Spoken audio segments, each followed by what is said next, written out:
हाँ तो बच्चा, कैसे हो? देखो, मैं हूँ शिवम और मैं आपको पढ़ाने वाला हूँ maths class, math subject 9th class का फर्स्ट चैप्टर है संख्या पद्धति। ये लेक्चर अपना वन शॉट होने वाला है। अपन एक ही लेक्चर में पूरा चैप्टर पूरा कंप्लीट करेंगे। इसमें सभी एक्सरसाइज आ जाएंगी और अपन सारे एग्जाम्पल भी करेंगे और इसमें जो भी डेफिनेशन है वो भी कंप्लीट करेंगे, क्योंकि एग्जाम में ये सब भी आते हैं। देखो, ये सामने जो खुली हुई है ये है आपकी बुक। बुक का ये पूरा चैप्टर है, उसकी पीडीएफ ही है। जस्ट साइड में ये जो आप देख रहे हो, ये है अपना एक एआई टूल। ये मैंने इसलिए निकाल के रखा है क्योंकि इससे आपको समझने में आसानी होगी और आपका टाइम भी बचेगा। बहुत सारी चीज़ें अपने को लिखनी नहीं पड़ेंगी, यहाँ से डायरेक्ट निकल जाएंगी, मैं आपको समझा दूंगा। अपन कम से कम टाइम में इस चैप्टर को कंप्लीट करने की कोशिश करेंगे। लगभग 2 घंटे से भी कम टाइम में अपन इसको कंप्लीट कर देंगे। ठीक है, तो अपन समझना स्टार्ट करते हैं। सबसे पहले आपको देखिए कि यहाँ पे एक संख्या रेखा, ये है अपनी संख्या रेखा। देखो, ये इसके बारे में आपको पता होगा, फिर मैं आपको बता देता हूँ। इसके सेंटर में होता है जीरो, ये है जीरो। अगर अपन इस साइड जाते हैं, राइट साइड, तो यहाँ आते हैं अपने पॉजिटिव नंबर, और अगर अपन इस साइड जाते हैं तो इस साइड आते हैं अपने माइनस नंबर। ठीक है, ये आपको पता होगा। और जहाँ जहाँ इसका यूज होगा मैं आपको समझाते जाऊँगा कैसे क्या काम कर रहा है। ठीक है, जब अपन इस चैप्टर में आगे बढ़ते हैं तो सबसे पहले अपने को एक वर्ड देखने को मिलता है, प्राकृतिक संख्या। प्राकृतिक संख्या क्या होता है? देखो, इसको इंग्लिश में बोलते हैं नेचुरल नंबर। नेचुरल मीन्स प्राकृतिक, तो इसको एन से शो करते हैं। प्राकृतिक नंबर उन नंबर को बोलते हैं जिनका यूज अपन गिनने में करते हैं। जैसे अगर मेरे को ईंटें गिनना है, पेन गिनना है, किताबें गिनना है, तो मैं ऐसे ही गिनना स्टार्ट करूंगा ना, 1 2 3 4, 1 2 3 4 5 6, ऐसे कंटिन्यू। तो प्राकृतिक नंबर कौन से हुए? 1 2 3 4 5 6 7 8 9 10, ऐसे लेके अनंत तक। ये है इन्फिनिटी, इसका मतलब होता है अनंत तक। तो एक चीज़ क्लियर हो गई आपकी कि प्राकृतिक संख्याएं वे संख्याएं हैं जिनका यूज गिनने में किया जाता है। कौन कौन सी है? 1 2 3 4 5 6 7 8। ठीक है, अब जैसे जैसे मैं आगे बढ़ते जाऊंगा, डेफिनेशन बढ़ती जाएंगी, तो आप अंतर समझते जाना, क्योंकि उनसे ही क्वेश्चन बनेंगे। इसके बाद अपन आते हैं पूर्ण संख्याओं पर। अब पूर्ण संख्याएं किसे कहते हैं? पूर्ण संख्या मतलब होल नंबर, इंग्लिश में बोलेंगे इसको होल नंबर, और इसको शो करते हैं अपन डब्ल्यू से। होल नंबर में क्या होता है कि जो जीरो है ना वो भी ऐड हो जाता है। 0 1 2 3 4 5, ये सब है अपने होल नंबर। एक चीज देखना, प्राकृतिक संख्याओं में जीरो नहीं था और होल नंबर में जीरो है। बाकी है तो दोनों सेम ही, इसमें भी 1 2 3 4 5 है, इसमें भी 1 2 3 4 5 है। मतलब सिंपल सी बात है कि जो अपनी पूर्ण संख्याएं हैं उनमें जीरो भी होता है और प्राकृतिक संख्याओं में जीरो नहीं होता। क्लियर? इसके बाद अपन बढ़ते हैं इससे और आगे थोड़ा सा, तो नया वर्ड मिलता है अपने को पूर्णांक। इसको इंग्लिश में बोलते हैं इंटीजर। ठीक है, और इसको शो कैसे करते हैं? जेड से। जेड से क्यों? क्योंकि जर्मन में एक शब्द है जहलीन। जहलीन का हिंदी में अर्थ होता है गिनना। ठीक है, तो यहीं से निकल के आया है अपना जेड। पूर्णांक को किससे शो करेंगे? जेड से। और इसमें कौन कौन सी संख्याएं होती हैं? इसमें सभी आ जाती हैं अपनी, -3, -2, -1, 0, 0, 0, 1 2 3, ये सब संख्याएं आ जाती हैं। देखो, अब तीनों को एक बार अच्छे से देख लेते हैं। प्राकृतिक संख्याओं में सिर्फ कौन सी संख्या आ रही है? 1 2 3 4 5 6 7। ठीक है, जीरो नहीं आता है इसमें। ठीक है, और इसके बाद आती है पूर्ण संख्या। पूर्ण संख्या में क्या क्या आ रहा है? 0 1 2 3 4 5। फिर आते हैं पूर्णांक। इसमें क्या क्या आ रहा है? -3, -2, -1 और 0। इसमें माइनस वाले डिजिट भी आ रहा है, जीरो भी आ रहा है, पॉजिटिव भी आ रहा है। तीनों संख्या आ गई इसमें। आपको इनका सीक्वेंस अच्छे से याद रखना है तो कभी आपको कंफ्यूजन नहीं होगा। प्राकृतिक संख्या, पूर्ण संख्या और पूर्णांक। प्राकृतिक पूर्ण पूर्णांक, प्राकृतिक पूर्ण पूर्णांक, याद कर लेना इसको अच्छे से। अभी कर लो, इसमें कुछ इतना है नहीं है। देखो, प्राकृतिक में क्या आ गया? 1 2 3 4 5। पूर्ण संख्या में 0 1 2 3 4 5। और पूर्णांक में -5, -4, -3, -2, 0 1 2 3 4 5। पूर्णांक में आ जाते हैं अपने माइनस डिजिट भी। इन तीनों चीजों को क्लियर रखना, क्योंकि अभी इसी से आगे क्वेश्चन बनेंगे। ओके,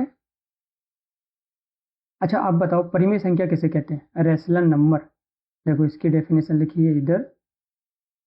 संख्या r को परिमेय संख्या कहा जाता है यदि इसे p बाई q के रूप में लिखा जा सकता हो, जहां p और q पूर्णांक है और q not equal to zero. ये है नॉट इक्वल टू का साइन, मतलब पहले बराबर लिखा उसको काट दिया। बराबर लिखा, उसको काट दिया, तो ये बन जाता है नॉट इक्वल टू का साइन। इसका मतलब है क्यू 0 के बराबर नहीं होगा। अब देखो इसने क्या बोला है, परिमेय संख्या बताना है। परिमेय संख्या किसे कहेंगे? इसने बोला है कि पी वाई क्यू के फॉर्म में होनी चाहिए, पी वाई क्यू के फॉर्म में होना चाहिए, और Q not equal to 0, Q 0 नहीं होना चाहिए। तो जैसे 2y1, 3y1, 1y3, ये सब क्या है? अपनी परिमेय संख्या है, ठीक है। और अगर मैं ऐसा लिख दूं 0y1, ये भी परिमेय संख्या होगी, क्योंकि इसने बोला है कि क्यू 0 नहीं होना चाहिए, पी तो 0 हो सकता है, अपन ने पी 0 किया है। अगर मैं इसको ऐसा लिख देता 1y0, क्या ये परिमेय संख्या होती? तो ये नहीं होती, ठीक है। और अगर मैं लिख दूं -1y2 या -3y2, क्या ये परिमेय संख्या होगी? तो ये परिमेय संख्या होगी। और अगर मैं लिख दूं 2y-3, क्या ये परिमेय संख्या होगी? होगी। क्यों होगी? बस इतनी सी बात है कि अपना जो q है वो बस 0 नहीं होना चाहिए, बाकी कुछ भी हो, चाहे p 0 हो जाए या माइनस में हो जाए या q माइनस में हो जाए, ठीक है। अपन ने पढ़ ली 4 डेफिनेशन, प्राकृतिक संख्या, पूर्ण संख्या और पूर्णांक। प्राकृतिक संख्या में 1 2 3 4 5, पूर्ण संख्या में 0 1 2 3 4 5, और पूर्णांक में -4 -3 -2 -1 0 1 2 3 4। मतलब जो पूर्णांक है उसमें लगभग सारे डिजिट आ गए, माइनस की भी, पॉजिटिव की भी और जीरो भी, ओके। और परिमेय संख्याओं में मैंने आपको बता दिया, परिमेय संख्या किसको बोलेंगे? जिसको पी वाई क्यू के फॉर्म में लिखा जा सके, बस क्यू 0 नहीं होना चाहिए, ये, ठीक है। अब बढ़ते अपन आगे। देखो इसने क्या बोला है कि परिमेय संख्याओं के अंतर्गत, परिमेय संख्याओं के अंतर्गत प्राकृतिक संख्याएं, पूर्ण संख्याएं और पूर्णांक भी आते हैं। कैसे? देखो मैं आपको बताता हूँ। जैसे 2, ये अपनी प्राकृतिक संख्या भी है, पूर्ण संख्या भी है और पूर्णांक भी है, तीनों में आता है ना ये। अब 2 परिमेय संख्या है कि नहीं? है। क्यों? क्योंकि अपन 2 को 2/1 लिख सकते हैं, 1 का किसी में डिवाइड करो कुछ फर्क तो पड़ता नहीं है। लेकिन 2/1 लिखने से ये किस फॉर्म में आ गई? अपनी पी वाई क्यू के फॉर्म में, और क्यू अपना 0 नहीं है ना, 1 है, तो इसलिए ये क्या हो गई? परिमेय संख्या, ठीक है।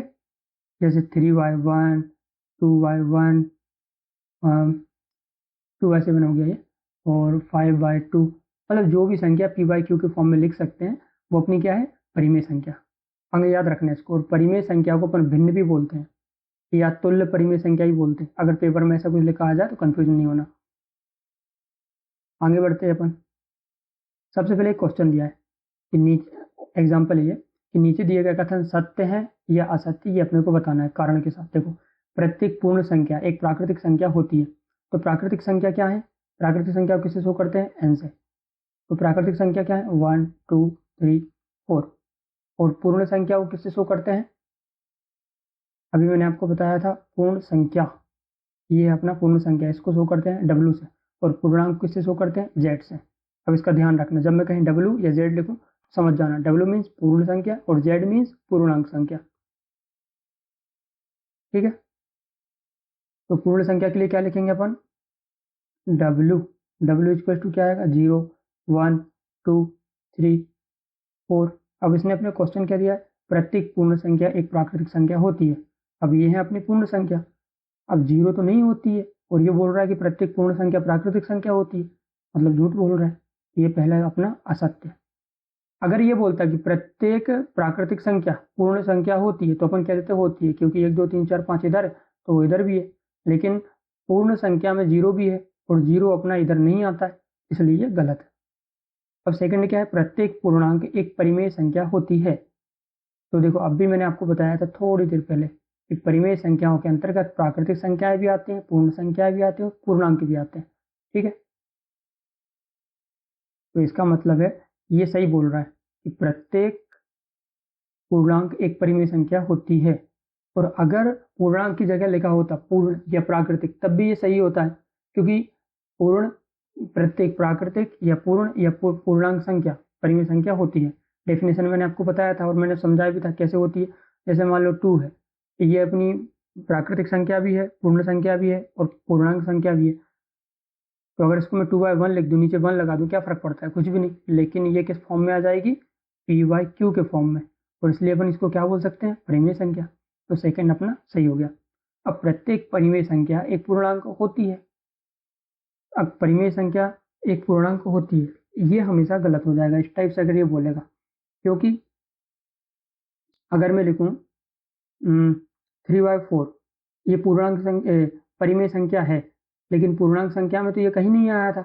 पूर्णांक संख्या में क्या आया था अपना, z इक्वल टू नहीं आया था -1 -2 या 0 या फिर 1 या फिर 2 या 3, ये सब आया था। ये तो अपन ने कहीं नहीं पढ़ा 3/4, तो अपन कैसे कह सकते हैं कि परिमेय संख्या एक पूर्णांक होती है। मतलब ये भाई साहब झूठ बोल रहा है, इसलिए ये भी असत्य है।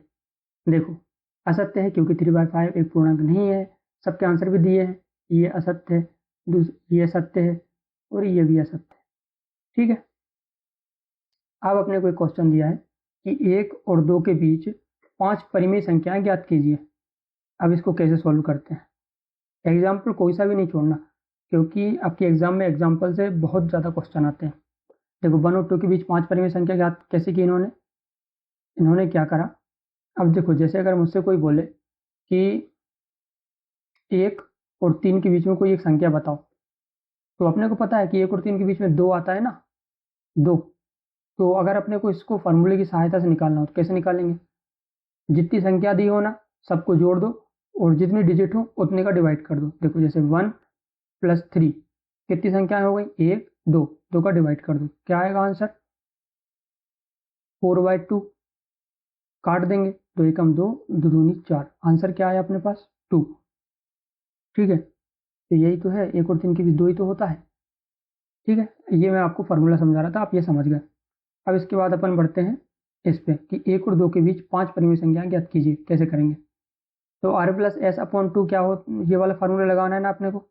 अब अपने को दिया है कितना 1 + 2, 1 और 2 के बीच निकालनी है, डिवाइड कर दिया 2 का, कैसे कितनी आएगी 3/2, लेकिन ये तो 1 निकली, अपने को 5 निकालना है। तो देखो अपन क्या करेंगे, 1 और 2 के बीच में अपने को निकालने को दिया था, अपन ने एक संख्या निकाली 3/2। अब यही फार्मूला अपन किस में लगा देंगे, एक में और इसमें, मतलब 1 और 2 के बीच में 3/2 निकल गई। अब 1 और 3/2 के बीच में निकाल लो, 3/2 और 2 के बीच में निकाल लो, निकलेंगे तो इनके बीच में ही ना, क्योंकि ये डिजिट इसकी है, बीच की है। देखो अब अपन इसको ऐसा कर सकते हैं 1 + 3/2/2 और इसको सॉल्व कर देंगे, जो आंसर आएगा वो उसके बीच की संख्या होगी ना। ऐसे किसका आंसर क्या आएगा, इसका एलसीएम लिया तो 2, और इधर आ जाएगा 2 + 3, क्योंकि एलसीएम लिया मैंने 2, फिर इसका इसका इसमें भाग देके देखेंगे 2 बार गया, फिर 2 का इसमें इंटू करेंगे तो 2 + 3/2/2 कितना हो गया 5/2/2। अब इसको कैसे सॉल्व करेंगे, इसके नीचे 1 लगा के ऊपर उल्टा गुणा कर दो, 5/2 × 1/2, आंसर कितना आया 5/4। तो ये संख्या भी किसके बीच हुई, 1 और 2 के बीच। ऐसे 2 डिजिट निकल के आ गए अपने पास 3/2 और 5/4। अब चाहे तो 3/2 और 5/4 के बीच में निकाल सकते हैं, 1 और 5/4 के बीच में निकाल सकते हैं, 5/4 और 2 के बीच में भी निकाल सकते हैं, जितनी बोले उतनी निकाल सकते हैं। समझ में आया, क्लियर। अब देखो एक क्वेश्चन दिया है कि एक अन्य विकल्प है कि एक ही चरण में सभी 5 परिमेय संख्याओं को ज्ञात कर लें। क्योंकि हम 5 संख्याएं ज्ञात करना चाहते हैं, इसलिए हम 5+1 लिखेंगे। देखो अगर मैं आपको समझाता हूँ कहाँ पे, यहीं पर समझा देता हूँ, नहीं तो एक इधर आते हैं। देखो अपने को बोला है कि क्या बोला है, 1 और 2 के बीच में कितनी संख्या निकालना है 5। अब इसका एक फार्मूला है कि एक बार में 5 संख्या निकल सकती है। कैसे, जितनी संख्या निकालने का बोले उसमें 1 प्लस करके उसका इंटू कर दो और उसका डिवाइड कर दो। करके देखते हैं, अपन ने क्या करा, 1 में इंटू कर दिया 6/6, यहाँ 5+1 6 हो जाएगा ना, ये भी 6 हो जाएगा, यहाँ से काटो पीटो 6/6। ठीक है, तो 1 में अपन 6 का इंटू 6 का डिवाइड करेंगे, कितना आएगा आंसर 6/6। और सेम प्रोसेस अपन 2 के साथ करेंगे, 2 × 6/6 कितना आएगा आंसर 6 2 12 अपॉन 6। तो पहला डिजिट क्या आया था अपने पास, पहला आया था 6 अपॉन 6। देखो ये इधर आया था 6 अपॉन 6 और एक आया अपने पास 12 अपॉन 6। इसमें एक चीज़ का ध्यान रखना, जब ऐसा कैलकुलेशन करो ना, अब देखो यहाँ पे 6 और 12 दो के पहाड़े से कट रहा है, लेकिन आपको काटना नहीं है। अगर काट दोगे ना तो कंफ्यूज हो जाओगे और निकाल नहीं पाओगे संख्या। अपन ने तो बस सोल्व किया और इसके बीच की संख्या लिख देना है। अब ये 6/6 और 12/6 के बीच 5 संख्या कौन सी होंगी, 7/6, 8/6, 9/6, 10/6, 11/6। देखो हो गई 5 संख्या, 1 2 3 4 5, एक बार में निकल गई पांचों संख्याएं। समझ गए मैंने क्या किया था, जितनी संख्या निकालने का बोले उसमें एक प्लस करके उसका इंटू कर दो और उसका ही डिवाइड कर दो। ये किया इंटू डिवाइड, और आगे क्वेश्चन आएंगे तो मैं आपको करके दिखा दूंगा। ओके, नेक्स्ट क्या है, ये वाला क्वेश्चन अपन ने कर लिया है।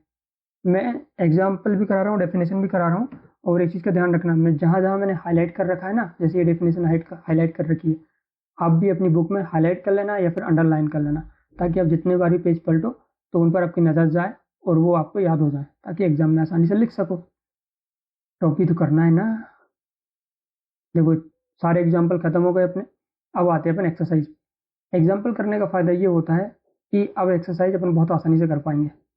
देखो फर्स्ट क्वेश्चन क्या है, क्या शून्य एक परिमेय संख्या है, क्या इसे आप पी बाई क्यू के रूप में लिख सकते हैं, जहाँ पी और क्यू पूर्णांक है और क्यू नॉट इक्वल टू 0। तो अपन ऐसे करें, अगर इसको शून्य लिखा, क्या एक परिमेय संख्या है, तो इसको अपन 0.1 लिख सकते हैं। तो ये एक परिमेय संख्या है, क्यों, क्योंकि देखो क्यू कितना है अपना 1 और पी कितना है अपना 0। अपने को बोला है कि क्यू 0 नहीं होना चाहिए, तो नहीं है 0, 1 है अपना। तो अब अपन जीरो को पी बाई क्यू के फॉर्म में लिख सकते हैं। ये देखो अब भी लिख के दिखा है मैंने तुमको। तो मतलब पी 0 एक परिमेय संख्या है और इसको पी बाई क्यू के रूप में लिखा जा सकता है। ऐसे करके लिख देना, फर्स्ट क्वेश्चन सॉल्व। अब सेकंड क्वेश्चन क्या है, 3 और 4 के बीच में 6 परिमेय संख्याएं ज्ञात कीजिए। आपको क्या करना है, 3 में इंटू कर देना है कितने का, 7 का, और डिवाइड कर देना है। क्यों करना है, मैंने बताया था ना कि जितनी संख्याएं बोले, जैसे 3 और 4 के बीच अपने कितनी 6 परिमेय संख्याएं बोला है, तो 6 + 1 = 7। 7 का इंटू करना है, 7 का डिवाइड करना। तो डिवाइड करने इंटू डिवाइड करेंगे, कितना आएगा आंसर, 21/7। और फिर क्या है 4, 4 के साथ भी वही करना है, 7 का इंटू 7 का डिवाइड। तो 7 चौके 28, 28/7। तो इसका आंसर क्या आएगा, 21/7 और 28/7 के बीच की 5 परिमेय संख्या लिख दो। क्या होंगे, 22/7, 23/7, 24/7, 25/7, 26/7, 27/7। आंसर आ गया।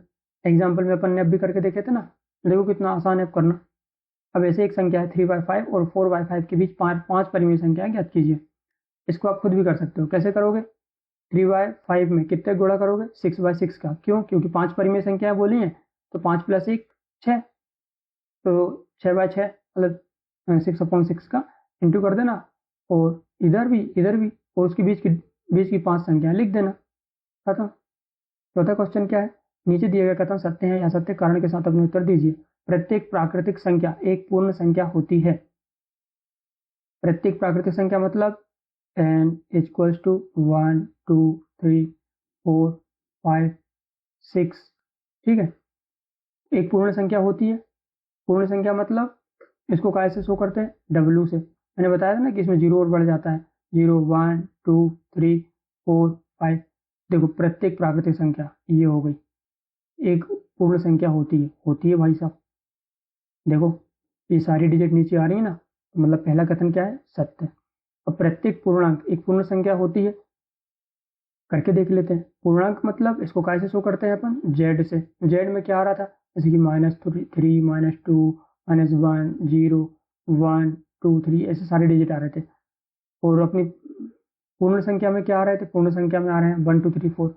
एक चीज का ध्यान रखना, यहाँ तो माइनस के डिजिट भी आ रहे हैं, ये वाले माइनस के डिजिट भी आ रहे हैं, और यहाँ तो अपने अकेले क्या आ रहे थे, यहाँ पे आ रहे थे अपने अकेले क्या, प्लस के डिजिट। इसका मतलब है कि सभी पूर्णांक पूर्ण संख्या नहीं होती। क्योंकि यहाँ -3 जो आ रहा है वो यहाँ तो कहीं है ही नहीं। ठीक है, तो मतलब ये कथन अपना कैसा है, असत्य। और प्रत्येक परिमेय संख्या एक पूर्ण संख्या होती है। तो ये अपन से पहले एग्जाम्पल में कर चुके हैं ना। परिमेय संख्या किसको बोलेंगे, जैसे कि 3/4। 3/4 पूर्ण संख्या होती है क्या, कहाँ है इसमें 3/4, कहीं भी नहीं है। ये भी झूठ बोल रहा है, ये दोनों असत्य। ठीक है, सारे क्वेश्चन बहुत आसान है, आप बहुत अच्छे से देखना, समझना, समझ में आ जाएंगे। इसके बाद चलते हैं अपन अपरिमेय संख्याओं पे। अपरिमेय संख्या किसे कहते हैं, अपरिमेय संख्या को इंग्लिश में क्या कहते हैं, इर्रेशनल नंबर। जहाँ पे अपन ऐसे हिंदी में बोलता हूँ ना अपरिमेय संख्या, उसके साइड में जो इंग्लिश के वर्ड लिखे रहते हैं, इनको भी अच्छे से पढ़ना, हमेशा इनका याद रखना, क्योंकि आगे जाके इंग्लिश के वर्ड आपके बहुत काम में आने वाले हैं। आगे बढ़ते हैं अपन। संख्या s को, ये अपरिमेय संख्या की डेफिनेशन है कि संख्या s को अपरिमेय संख्या कहा जाता है यदि इसे p/q के रूप में ना लिखा जा सकता हो, जहाँ p और q पूर्णांक है और q नॉट इक्वल टू 0 है। कैसे, देखो अब ऐसे मान लो इसने एग्जाम्पल भी दिया अपने को। क्या है एग्जाम्पल में कि जैसे √2 है, √3 है, √15 है, पाई है, इसको अपन p/q के फॉर्म में लिख सकते हैं क्या, p/q नहीं लिख सकते, क्या ही लिखेंगे उसमें। इसलिए ये क्या है, आप सोच रहे हो कि लिख तो सकते हैं सर, ऐसे भी तो लिख सकते हैं √2/1, तो ये परिमेय संख्या नहीं होगी, क्योंकि ऊपर ये सब नहीं होना, शुद्ध साफ होना 2/1, तो इसको अपन परिमेय संख्या बोलेंगे, अदरवाइज नहीं। समझ गया। अब ऐसे ये पाई है, पाई 0 है, 0 0 नहीं, 0 पॉइंट है, ये 0.10 ऐसे कुछ है, ये अपन 1 करेंगे, अपन 1, ये परिमेय संख्या नहीं होगी। समझ गए। अपरिमेय संख्या किसे कहते हैं, जैसे कि कोई संख्या रूट में आ गई, दशमलव में आ गई, या फिर जैसे पाई हो गया, इस टाइप की संख्या है। आगे बढ़ते हैं। ये क्या है, एक साथ ली गई सभी परिमेय संख्याओं और अपरिमेय संख्याओं के संग्रह से जो प्राप्त होता है उसे वास्तविक संख्या, रियल नंबर बोलते हैं। वास्तविक संख्या किसे कहेंगे, 1/2, 2/3, ये क्या है, सब परिमेय संख्या है। ये भी होती हैं √2, पाई, 0.123, ये सब क्या है, अपनी वास्तविक संख्या है। समझ गए। मतलब वास्तविक संख्या, रियल नंबर में परिमेय संख्या भी आ जाती है, मतलब रेशनल नंबर, और अपरिमेय संख्या भी आ जाती है, मतलब इर्रेशनल नंबर। और ये देखो वास्तविक संख्याओं किस चीज से शो करते हैं, आर से। आर मतलब रियल नंबर। ये देखो ये लिखा है कि इसको आर से शो करते हैं। वास्तविक संख्या या तो परिमेय या अपरिमेय हो सकती है, क्योंकि दोनों टाइप से आती है ना ये। आगे बढ़ते हैं। देखो ये क्या एग्जाम्पल है, ये अभी समझाऊंगा तो काफी ज्यादा टाइम लग जाएगा और आपको समझ में आएगा नहीं। आपकी बुक में आगे एक चैप्टर है मैपिंग वाला, जब मैं उसको कराऊंगा तो ये एग्जाम्पल भी स्पेशल उसके साथ करा दूंगा। ठीक है, ऐसे ये क्वेश्चन भी आता है आपकी बुक में, वो भी अपन छोड़ देंगे फिलहाल। अपन चलते हैं कहाँ, प्रश्नावली 1.2। तो इसमें क्या है, नीचे दिए गए कथन सत्य हैं असत्य कारण के साथ अपने उत्तर दीजिए। देखो एक काम करते हैं, मैंने बताया था कि अपन एक AI टूल है, इसका यूज करेंगे। इसका यूज करने का फायदा ये है कि मेरे को बार बार ज़्यादा लिखना नहीं पड़ेगा, ये अपने को बता देगा और यहीं से मैं आपको समझा दूंगा। करते हैं कोशिश।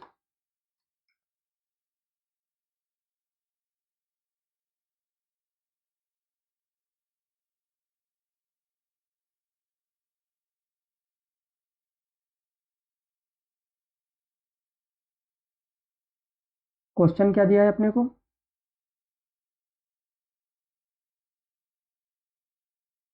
क्वेश्चन था नीचे दिए गए कथन सत्य है या असत्य है कारण के साथ अपने उत्तर दीजिए। फर्स्ट क्वेश्चन है, प्रत्येक अपरिमेय संख्या एक वास्तविक संख्या होती है।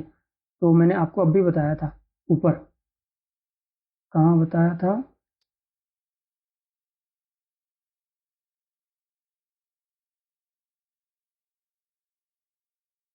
ये बताया था कि वास्तविक संख्या या तो परिमेय या अपरिमेय हो सकती है। और उसमें लिखा भी था ना, एक साथ ली गई सभी परिमेय संख्याओं और अपरिमेय संख्याओं के संग्रह से जो प्राप्त होता है उसे वास्तविक संख्या कहते हैं। और यही तो वो पूछ रहा है। देखो कितना फायदा होता है एग्जाम्पल पढ़ने का। अगर एग्जाम्पल आप अच्छे से कर लो तो एक्सरसाइज चुटकियों में हो जाती है। प्रत्येक अपरिमेय संख्या एक वास्तविक संख्या होती है। अब भी पढ़ा अपन ने जस्ट, ये है अपना सही। अब संख्या रेखा का प्रत्येक बिंदु √m के रूप का होता है, जहां m एक प्राकृतिक संख्या है। तो ये सही है या गलत, देखो संख्या रेखा का प्रत्येक बिंदु √m के रूप का होता है जहां m एक प्राकृतिक संख्या है, ये अपना कैसा है, असत्य। क्यों? क्योंकि संख्या रेखा पर हर बिंदु सिर्फ √m के रूप में नहीं होता। उदाहरण 1/2 भी संख्या रेखा पर है, पर वो √m के रूप में नहीं लिखा जा सकता। इसको मैं थोड़ा सा इधर समझा देता हूँ आपको। जैसे कि ये अपनी संख्या रेखा, यहाँ पे होता है 0, ये 1 2 3 4 5 ऐसे जाएगा, 1 2 3 4 5, और यहाँ पे होते हैं अपने माइनस के डिजिट, ठीक है, -1 -2 -3 -4। अब ये क्या बोल रहा है कि संख्या रेखा का प्रत्येक बिंदु √m के रूप का होता है। √m मतलब ऐसे मान लो कि √2। देखो प्रत्येक बिंदु ये मान सकते हैं कि √2 संख्या रेखा पे होता है, लेकिन ये थोड़ा ना कहेंगे अपन कि सारे बिंदु अंडर रूट के फॉर्म में ही होते हैं, क्योंकि भाई 2 भी तो होता है, 3 भी होता है, 1/2 भी होता है, सिर्फ इस फॉर्म में थोड़ी ना होते हैं। ये भी होता है, लेकिन सारे बिंदु इस फॉर्म में नहीं होते हैं, ये भी तो होते हैं साथ में। और ये तो क्या बोल रहा है कि संख्या रेखा का प्रत्येक बिंदु √m के रूप का होता है, तो ये गलत है ना, झूठ बोलता है, काटो साले को। फिर देखो तीसरा क्या है, प्रत्येक वास्तविक संख्या एक अपरिमेय संख्या होती है। इसने क्या बोला, प्रत्येक वास्तविक संख्या एक अपरिमेय संख्या होती है। देखो अभी मैंने तुमको पढ़ाया था थोड़ी देर पहले कि ये वाली डेफिनेशन, ये एक साथ ली गई सभी परिमेय संख्याओं और अपरिमेय संख्याओं के संग्रह से जो प्राप्त होता है उसे वास्तविक संख्या का नाम दिया जाता है। परिमेय संख्या और अपरिमेय संख्या दोनों ही संख्या वास्तविक संख्या कहलाती है। लेकिन ये भाई साहब क्या बोल रहे हैं अपने को कि प्रत्येक वास्तविक संख्या एक अपरिमेय संख्या होती है। भाई साहब जरूर थोड़ा ना, परिमेय संख्या भी तो हो सकती है। प्रत्येक वास्तविक संख्या एक प्रत्येक वास्तविक संख्या एक अपरिमेय संख्या होती है, लेकिन जरूरी नहीं है कि वो अपरिमेय ही हो, परिमेय भी तो हो सकती है। इसलिए देखो इसने इसको रॉन्ग बताया, प्रत्येक वास्तविक संख्या एक परिमेय संख्या होती है, ये असत्य है, क्योंकि वास्तविक संख्याओं में परिमेय संख्या भी तो आती है, जैसे 2 3 4, ठीक है। तो ये अपना कैसा हो जाएगा, गलत, ये असत्य। नेक्स्ट क्वेश्चन क्या है, क्या सभी धनात्मक पूर्णांकों के वर्गमूल अपरिमेय होते हैं? यदि नहीं तो एक ऐसी संख्या के वर्गमूल का उदाहरण दीजिए जो एक परिमेय संख्या है। धनात्मक पूर्णांक जैसे 2 3 4 कुछ भी ले लो। आओ इस इधर देखते हैं, समझाता हूँ। क्वेश्चन क्या है कि क्या सभी धनात्मक पूर्णांकों के वर्गमूल अपरिमेय होते हैं? नहीं होते। क्यों? जैसे कि अपन ने लिया √4, तो इसका आंसर क्या आता है, 2। मैंने आपको पता होगा ना कि जैसे मान लो √4 लिखा है, तो अपन इसको ऐसा भी लिख सकते हैं, √4 √2 इंटू 2, और जैसे इधर पेयर बना मतलब 2 का एक जोड़ा, तो ये इसके बाहर आ जाएगा, बाहर बचेगा 1, ठीक है, 2 बचा, मतलब यहाँ पे जैसे इनका पेयर बनेगा तो ये बाहर आ गया 2, ठीक है। तो इसका आंसर क्या हुआ, नहीं, क्योंकि नहीं होते। लेकिन √2 √3 आदि अपरिमेय है, क्योंकि इनको अपन बाहर नहीं निकाल सकते। √4 निकल जाएगा, जिनके भी स्क्वायर होते हैं ना वो बाहर निकल आते हैं। √9 बाहर निकल आएगा, 16 निकल आएगा, 25 निकल आएगा। अदर को कैसे निकालोगे, क्योंकि उनके स्क्वायर नहीं होते। तो ये इसका सॉल्यूशन है, ठीक है। इसके बाद चलते हैं अपन कहाँ, नेक्स्ट क्वेश्चन पे। नेक्स्ट क्वेश्चन क्या है, देखो ये मैंने अभी बोला था ना कि √5 को किस प्रकार निरूपित किया जा सकता है। अभी कुछ एग्जांपल दे, अपन जब मैप वाला क्वेश्चन करेंगे तो वहां पे इनको कंप्लीट करेंगे, ठीक है। फिलहाल के लिए इसकी टेंशन छोड़ दो। नेक्स्ट क्या है अपने पास कि 10/3, इस एग्जांपल करते हैं कि 10/3 7/8 और 1/7 के दशमलव प्रसार ज्ञात कीजिए। देखो इन्होंने कैसे किया है, भाग दे दिया सब में, 10 में 3 का भाग दे दिया, 7 में 8 का भाग दे दिया, और 1 में 7 का भाग दे दिया। तो इस टाइप से कुछ इनके आंसर आए, ठीक है। अब अपन को आगे ये देखना है कि भाई साहब बताना क्या चाहते हैं। देखो पहला पॉइंट क्या है, कुछ चरण के बाद शेष या तो 0 हो जाते हैं या स्वयं की पुनरावृत्ति करना प्रारंभ कर देते हैं। जैसे कि यहाँ पे ये 0 हो गया, ठीक है, और यहाँ पे 0 होने की बजाय इसने पुनरावृत्ति स्टार्ट कर दी, ये 1 बनाते जा रहा है, और यहाँ पे आंसर कितना आएगा, 3.333333, कंटिन्यू चलता रहेगा। और कुछ में क्या होगा, इस टाइप से ना तो 0 आएगा और ना ही पुनरावृत्ति होगी, बस चलता जाएगा, पहले 0 आ गया, फिर 1 4 2 8 5 7,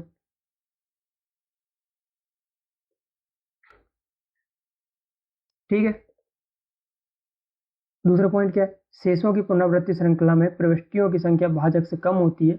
1/3 में एक संख्या की पुनरावृत्ति होती है और भाजक 3 है, 1/7 में शेषों की पुनरावृत्ति श्रृंखला में 6 प्रविष्टियां है और भाजक 7 है। यदि शेषों की पुनरावृत्ति होती तो भागफल में अंकों का एक पुनरावृत्ति खंड प्राप्त होता है। आपको ऐसे कुछ समझ नहीं आएगा, अभी अपन क्वेश्चन करेंगे तो प्यार से समझाऊंगा मैं आपको। देखो, अगर अपन किसी चीज में भाग दे रहे हैं और शेषफल शून्य आ जाए तो क्या मतलब है कि वो संख्या शांत है। शांत मतलब टर्मिनेटिंग। ठीक है, जैसे कि मैंने किसी चीज में भाग दिया, मैं किस में दूं, जैसे कि 10 में 2 का भाग दूं तो 5 बार जाएगा, 10 आ जाएगा, खत्म, खेल, 0 आ गया ना इधर। ये संख्या कैसी है, शांत है। ठीक है, 10/2 शांत कहलाएगी क्योंकि 0 आ गया। और शेष कभी भी शून्य नहीं होता है। अगर मान लो शून्य आ ही नहीं रहा है तो उसको क्या बोलेंगे, अनबसानी आवर्ती, नॉन टर्मिनेटिंग रिक्यूरिंग। मतलब कि देखो यहाँ पे इन्होंने भाग दे के दिखाया था ना, अब इसमें 0 आ ही नहीं रहा है, 1 आ जाता है बार बार। जैसे 10 में से 9 हटाया, 1 आ गया, फिर पीछे 0 लगाएंगे, 3 का पहाड़ा पड़ेंगे 3 बार, जब पीछे 0 लगाया 3 का पहाड़ा पड़ेंगे 3 बार तो आया 9, 3 3 का 9, फिर अपन को कितना बचा 1, फिर 0 लगाएंगे, फिर 3 बार पहाड़ा पड़ेंगे, फिर तो यहाँ पे आया 9, फिर 1। ये तो कंटिन्यू चलते ही जा रहा है और पीछे इधर 3 3 बस बढ़ते जाएगा, मतलब ये 0 होगा ही नहीं कभी कभी। तो ऐसी संख्याओं क्या बोलते हैं, अनबसानी आवर्ती। अनबसानी आवर्ती, ये नाम याद रखना, बहुत सारे बच्चे भूल जाते हैं, जो नहीं भूलेगा वही सिकंदर, क्योंकि वही तो लिख पाएगा। अनबसानी आवर्ती, नॉन टर्मिनेटिंग, इंग्लिश का वर्ड भी याद रखना है, नॉन टर्मिनेटिंग रिक्यूरिंग। ठीक है, नेक्स्ट पे चलते हैं। फिर क्या है, एग्जाम्पल 6, दिखाइए कि 3.142678 एक परिमेय संख्या है। दूसरे शब्दों में 3.142678 को पी वाई क्यू के रूप में व्यक्त कीजिए, जहां पी और क्यू पूर्णांक है, Q not equal to 0, Q 0 नहीं होना चाहिए। अब यहाँ अपन इसको कैसे सॉल्व करेंगे, देखो मैं आपको एक चीज सिखाऊं। 3.1426 के बाद 7 फिर 8, जब इसको अपने को ऐसे डिवाइड में कन्वर्ट करना हो ना, पॉइंट वाले डिजिट को कैसे करते हैं, जैसे ये पॉइंट लिखा है, ये पॉइंट को हटाओ, नीचे 1 लगाओ और जितनी डिजिट है उतनी 0 लिख दो। कितनी डिजिट है, 1 2 3 4 5 6 डिजिट है। तो ये हो गया ना आंसर। और ये अपनी एक परिमेय संख्या है क्योंकि क्यू 0 नहीं है, क्यू क्या है, 1 के बाद ये पता नहीं कितना लिखा है, इकाई, दहाई, सैकड़ा, हजार, 10,000, लाख, 10 लाख, अपोन में 10 लाख आ गया, क्यू कितना है अपना 10 लाख, 0 थोड़ा ना है, तो इसलिए क्या हो गई ये परिमेय संख्या। नेक्स्ट क्वेश्चन क्या है, दिखाइए कि 0.333 3 के ऊपर 12 को पी वाई क्यू के रूप में व्यक्त किया जा सकता है। इन्होंने कैसे किया, सबसे पहले अपन ने मान लिया, ये ने मान लिया कि x इज इक्वल्स टू 0.3333 ये सब, ठीक है, और ये डैश डैश डैश। अब यहाँ पे एक युक्ति लगानी पड़ती है, अपन क्या करते हैं, दोनों तरफ 10 से गुणा कर देंगे, यहाँ भी 10 से गुणा कर देंगे, यहाँ भी 10 से गुणा कर देंगे, और फिर माइनस कर देंगे x को, जैसे ये 10x is equal to 10 into, ये अपने इंटू कर दिया, फिर x माइनस कर देंगे और इस तरीके से इनका आंसर आ जाता है x x 9x is equal to x, x की वैल्यू आ जाएगी 1/3। आ गया समझ में, कुछ नहीं आया होगा क्योंकि मुझे नहीं आया। देखो मैं करके दिखाता हूँ आपको, इधर जब तक प्यार से ना समझो समझ नहीं आता। देखो क्वेश्चन क्या दिया अपने को, 0.3333 ऐसा कुछ क्वेश्चन था। इसको ऐसा भी लिख सकते हैं, 0.3 के ऊपर बार, बार का मतलब होता है कि ये डिजिट रिपीट हो रहा है। ठीक है, तो अपन x इक्वल टू मान सकते हैं, माना, आप लिख देते हो, लिख देते हैं माना x इक्वल टू 0.333। ठीक है, अब क्या करेंगे अपन, दोनों तरफ 10 से गुणा करने पर, जब दोनों तरफ 10 से गुणा करेंगे, इधर कितना हो जाएगा 10x इज इक्वल टू, इधर कितना हो जाएगा 10.333। ठीक है, अब क्या करेंगे अपन,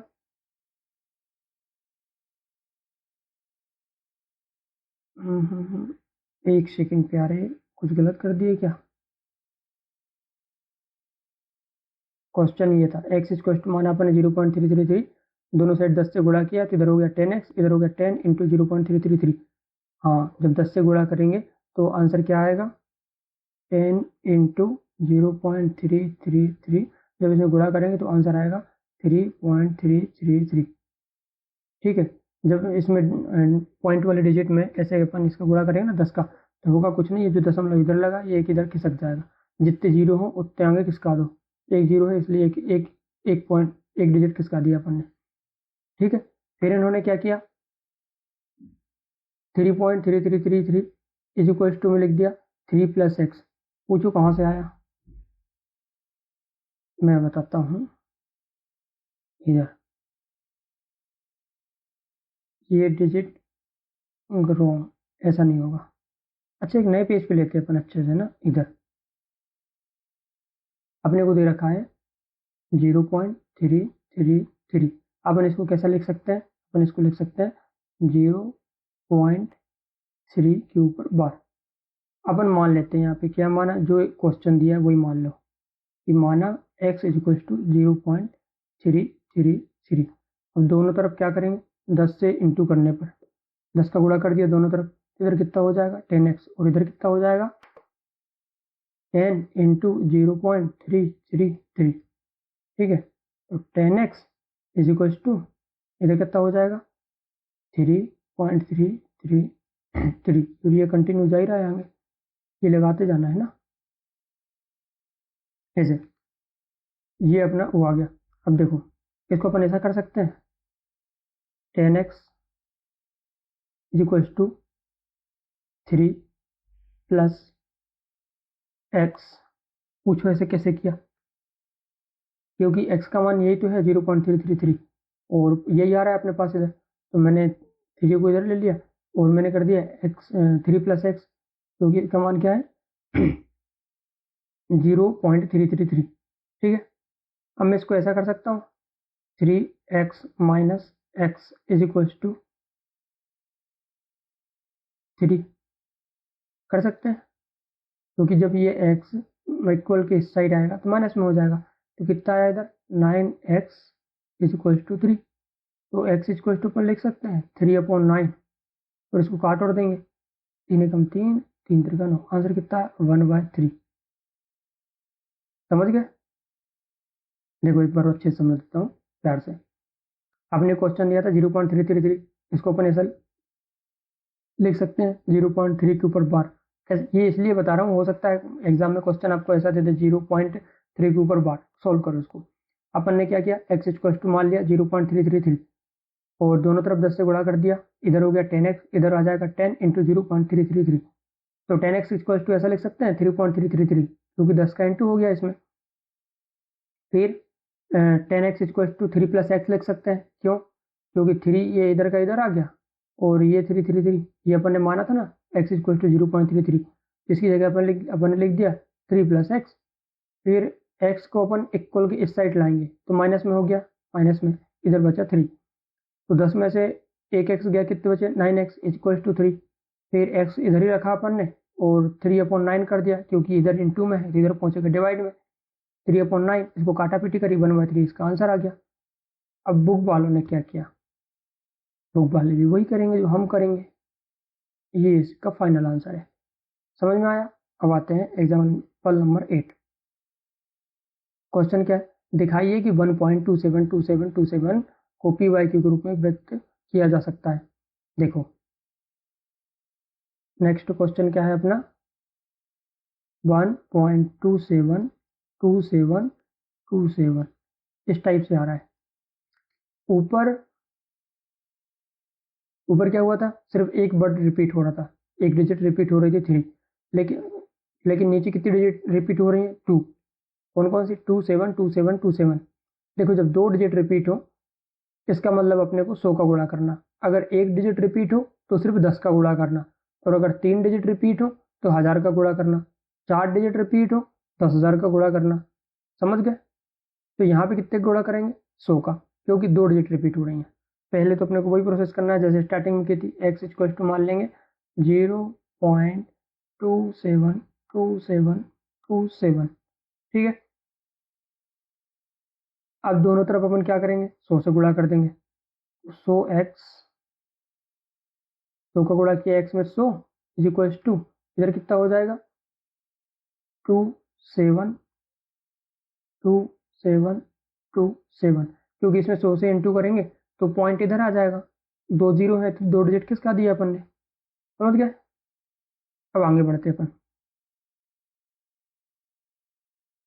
सो एक्स 100x इक्वल टू पर लिख सकते हैं 27 प्लस एक्स, क्योंकि यहाँ पे क्या है x का मान यही है ना 2.272727, और यहाँ पे यही तो आ रहा है पीछे, तो अपन ने लिख दिया 27 प्लस एक्स।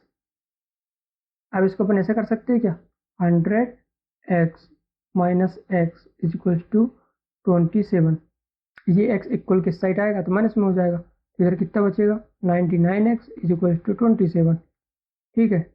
फिर अपन इसको x इक्वल टू ऐसा लिख सकते हैं 27 अपॉन 99। अब इसको काट पीट देंगे, देखो चलो 3 से काटते हैं, 3 नाम 27, 3 तिरका 9, 3 तिरका 9, फिर 3 से कटेगा 3 तिया 9, 3 एकम 3, 3 एकम 3। फाइनल आंसर क्या है, एक्स इक्वल टू अपना आया 3/11, ठीक है। ये इसका आंसर आ गया 3/11। इधर क्या दिया है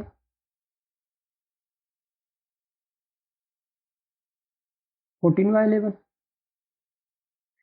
ऐसा कैसे हो गया, ऐसा इसलिए हो गया क्योंकि अपन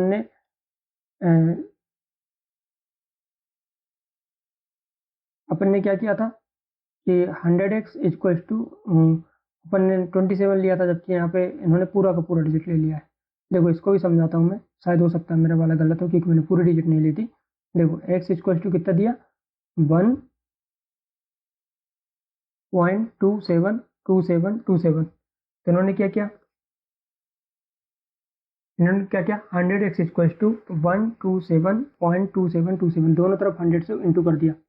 इधर 100 से इंटू करेंगे तो 100x हो गया, ये लिखा है इन्होंने 100x, और इधर 100 से इंटू करेंगे तो कितना हो जाएगा, 2 डिजिट इधर आ जाएगा आंसर। तो जैसे इधर लिखा था पहले 1.27, तो फिर आ गया 127.2727। फिर क्या किया 100x इक्वल टू, इसको ऐसा लिख सकते हैं 126 इक्वल टू 126 प्लस 1.2727, क्योंकि x की वैल्यू तो यही है ना, कहाँ माना, ये माना इन्होंने x इक्वल टू 1.272727, ठीक है। फिर अपन इसको ऐसा लिख सकते हैं 126 प्लस एक्स, क्योंकि ये तो x की वैल्यू है ना, तो फिर ये कितना आ गया अपने पास 126 प्लस एक्स। अब ये x इक्वल किस साइड आया, तो 100x minus X equal to 126, ठीक है। अब 100 में से एक x गया, कितने बचे 99x, और 126 इधर ये लिखा ही है, तो x इक्वल टू 126 अपॉन 99, दोनों काटा पीटी कर देंगे तो यहाँ पे बचेगा 14, यहाँ पे बचेगा 11, दैट इज फाइनल आंसर, ठीक है। और अगर इसको और सोल्व करना हो तो 14 में 11 का भाग दे दो, पॉइंट में जाएगा और ऐसे कंटिन्यू डिजिट रिपीट होते जाएंगे 272727 ऐसे, तो रिपीट हो रहा है तो इसलिए इन्होंने क्या करा 1.27 के ऊपर बार लगा दिया। आगे भी सॉल्व कर सकते हैं इसको। फिर अपने पास 9th एग्जाम्पल, इसमें क्या है कि 0.2235 देखो स्टार्टिंग का जो 2 है ये तो अपना रिपीट नहीं हो रहा, लेकिन 353535 ये रिपीट हो रहे हैं, ठीक है। तो इन्होंने क्या किया इज इक्वल टू 0.235 के ऊपर बार को पी वाई के रूप में व्यक्त कर सकते हैं। कैसे किया इन्होंने, x इक्वल टू मान लिया जो दिया है अपने को, ये इसको मान लिया x इज इक्वल टू 0.235। यहाँ देखिए 2 की पुनरावृत्ति नहीं हो रही है, परंतु 35 की पुनरावृत्ति हो रही है, क्योंकि 2 अंकों की पुनरावृत्ति नहीं हो रही है, इसलिए हम कितने का इंटू करेंगे 100 का, ठीक है। मतलब 2 वर्ड रिपीट हो रहा है तो 100 का इंटू करेंगे, 3 वर्ड रिपीट हो रहा है तो 1000 का, मैंने बताया था आपको थोड़ी देर पहले। अब x इक्वल टू कितना मान लिया इन्होंने 0.235, दोनों तरफ 100 से इंटू करेंगे तो x में 100 का इंटू किया तो 100x, और इधर 100 का इंटू करेंगे तो ये पॉइंट थोड़ा सा खिसक गया, ये 23 के बाद आ गया, पहले इधर था 2 डिजिट किसका तो 0.23 के बाद आ गया, ठीक है। फिर क्या किया 100x इक्वल टू पर लिख सकते हैं 23.3 प्लस 0.235353 ऐसा लिख सकते हैं, तो इन्होंने लिख दिया। ये आपको समझ नहीं आ रहा होगा कि कैसा लिखा है, यहाँ तो 5 है, देखो एक चीज़ समझाऊँ आपको, 2 3 पॉइंट पीछे 5 था, 5 की जगह तो इन्होंने यहाँ पे 3 लिखा और 2 यहाँ पे लिख दिया, 3 और 2 5, 3 और 2 को जोड़ेंगे 5 ही आएगा ना, देखो ये आ गया 5, मतलब 3 लिख लिया इधर, 2 जान दिया इधर, ताकि ये x के बराबर आ जाए। इसका x 23 माना था अपन ने, 0.235 तो आ गया 0.235। इसको अपन ऐसा लिख सकते हैं 23.3 प्लस एक्स, ये लिख दिया। अब क्या करेंगे, ये x को इक्वल के इस साइड लाएंगे, इस साइड लाएंगे तो 100x minus X equal to 9x equal to 23.3, ये इधर लिख दिया। अब 99x इक्वल टू अपन इसको ऐसा लिख सकते हैं 233 अपॉन 10। कुछ हुआ 10 कहाँ से आया, देखो जब ये दशमलव हटाएंगे, ये दशमलव हटाया, नीचे 1 लगाया, 0 लगाया, एक ही डिजिट है पीछे इसलिए 1 0 लगाया, तो वहीं से उठ के तो आ जाए ये 233 अपॉन 10। तो x की वैल्यू क्या हुई 233 अपॉन 990 हुआ। 990 कहाँ से हुआ, ये 99 इधर इंटू में, इधर आएगा डिवाइड में, डिवाइड में आएगा तो 10 के साथ इसका इंटू हो जाएगा, इंटू होगा तो कितना हो जाएगा 990, यही होगा ना 9 इंटू 10। मैंने बताया था कि इसका किसी में इंटू करेंगे, जिसके आगे 1 और पीछे 0 0 लेके रहते हैं ना, उसको जब किसी में इंटू करते हैं तो पीछे बस 0 0 लेकर जाते हैं। इसका आंसर क्या है 990, ये देखो फाइनल आंसर ये हो गया अपना। ओके, ये क्या दिया इन्होंने कि एक परिमेय संख्या का दशमलव प्रसार या तो शांत होता है या अनबसानी आवर्ती होता है, साथ ही वह संख्या जिसका दशमलव प्रसार शांत या अनबसानी आवर्ती है एक परिमेय संख्या होती है।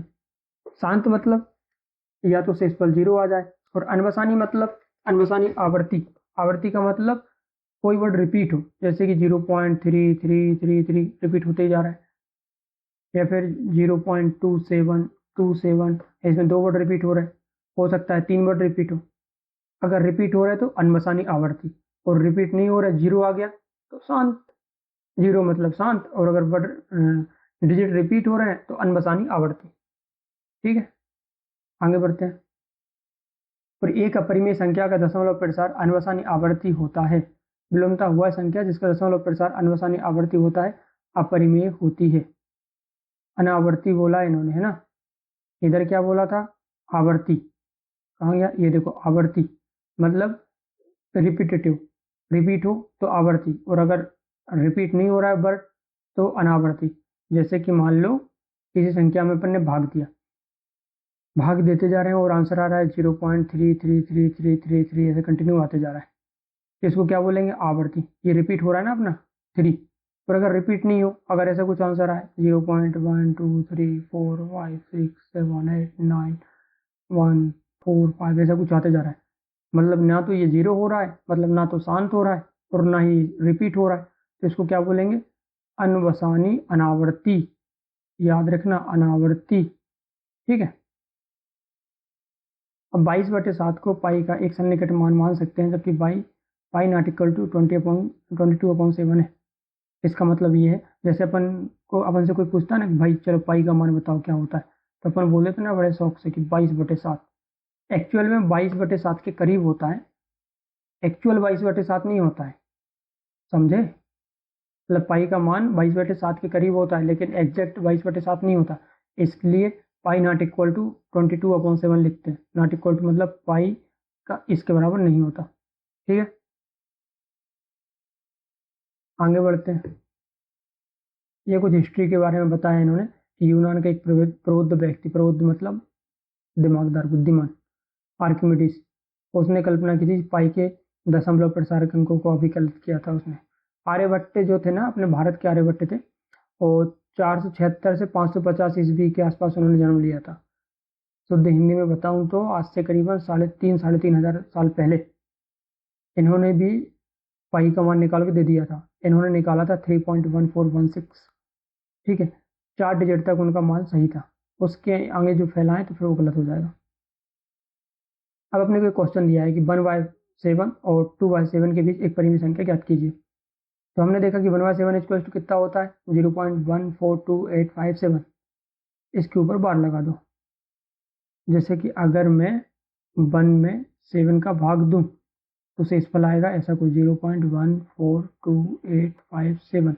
इसके बाद यही वर्ड सेम रिपीट होते जाएंगे, इसलिए इनके ऊपर बार लगाए। तो अपन क्या करेंगे, 1 में 7 का भाग दे लिया और ये निकाल लिया, फिर जो आंसर आए इसमें 2 का इंटू कर दो, क्योंकि 2/7 निकालना ना, इसमें 2 का इंटू कर दो, अपना आंसर आ जाएगा। ये देखो, 2 का इंटू कर दिया सेम डिजिट में, तो इनका आंसर आ गया। अपने क्वेश्चन क्या था, एक अपरिमेय संख्या निकालनी है, तो इसके और इसके बीच में एक अपरिमेय संख्या बता दो। बहुत सारी है, जैसे 1/2 और 2/7 के बीच की एक अपरिमेय संख्या ज्ञात करने के लिए हम एक ऐसी संख्या ज्ञात करते हैं जो इन दोनों के बीच स्थित अनबसानी आवर्ती हो। इस चीज का ध्यान रखना है। अनबसानी अनावर्ती मतलब ना तो उसका शेषफल 0 हो और ना ही उसमें कोई अंक रिपीट करे। ठीक है, तो ये देखो, ना तो इसका शेषफल 0 आ रहा था और ना ही इसमें कोई रिपीट कर रहा है। पहले 150, फिर 1500, फिर 15,000, फिर 1,50,000, ऐसे कंटिन्यू चल रहा हो ना, कुछ रिपीट ही नहीं हो रहा है और ये डेट टेस्ट लगा, ऐसे बढ़ते जाएगा। इसलिए एक संख्या कौन सी होगी, इस टाइप के अपन ने लिख दी। ठीक है, अब आते हैं अपन एक्सरसाइज 1.3। निम्नलिखित भिन्नों को दशमलव रूप में लिखिए और बताइए कि प्रत्येक का दशमलव प्रसार किस प्रकार का है। अब लेते हैं अपन किसकी मदद, AI की। यहां से आपको फर्स्ट समझ में आ जाएगा।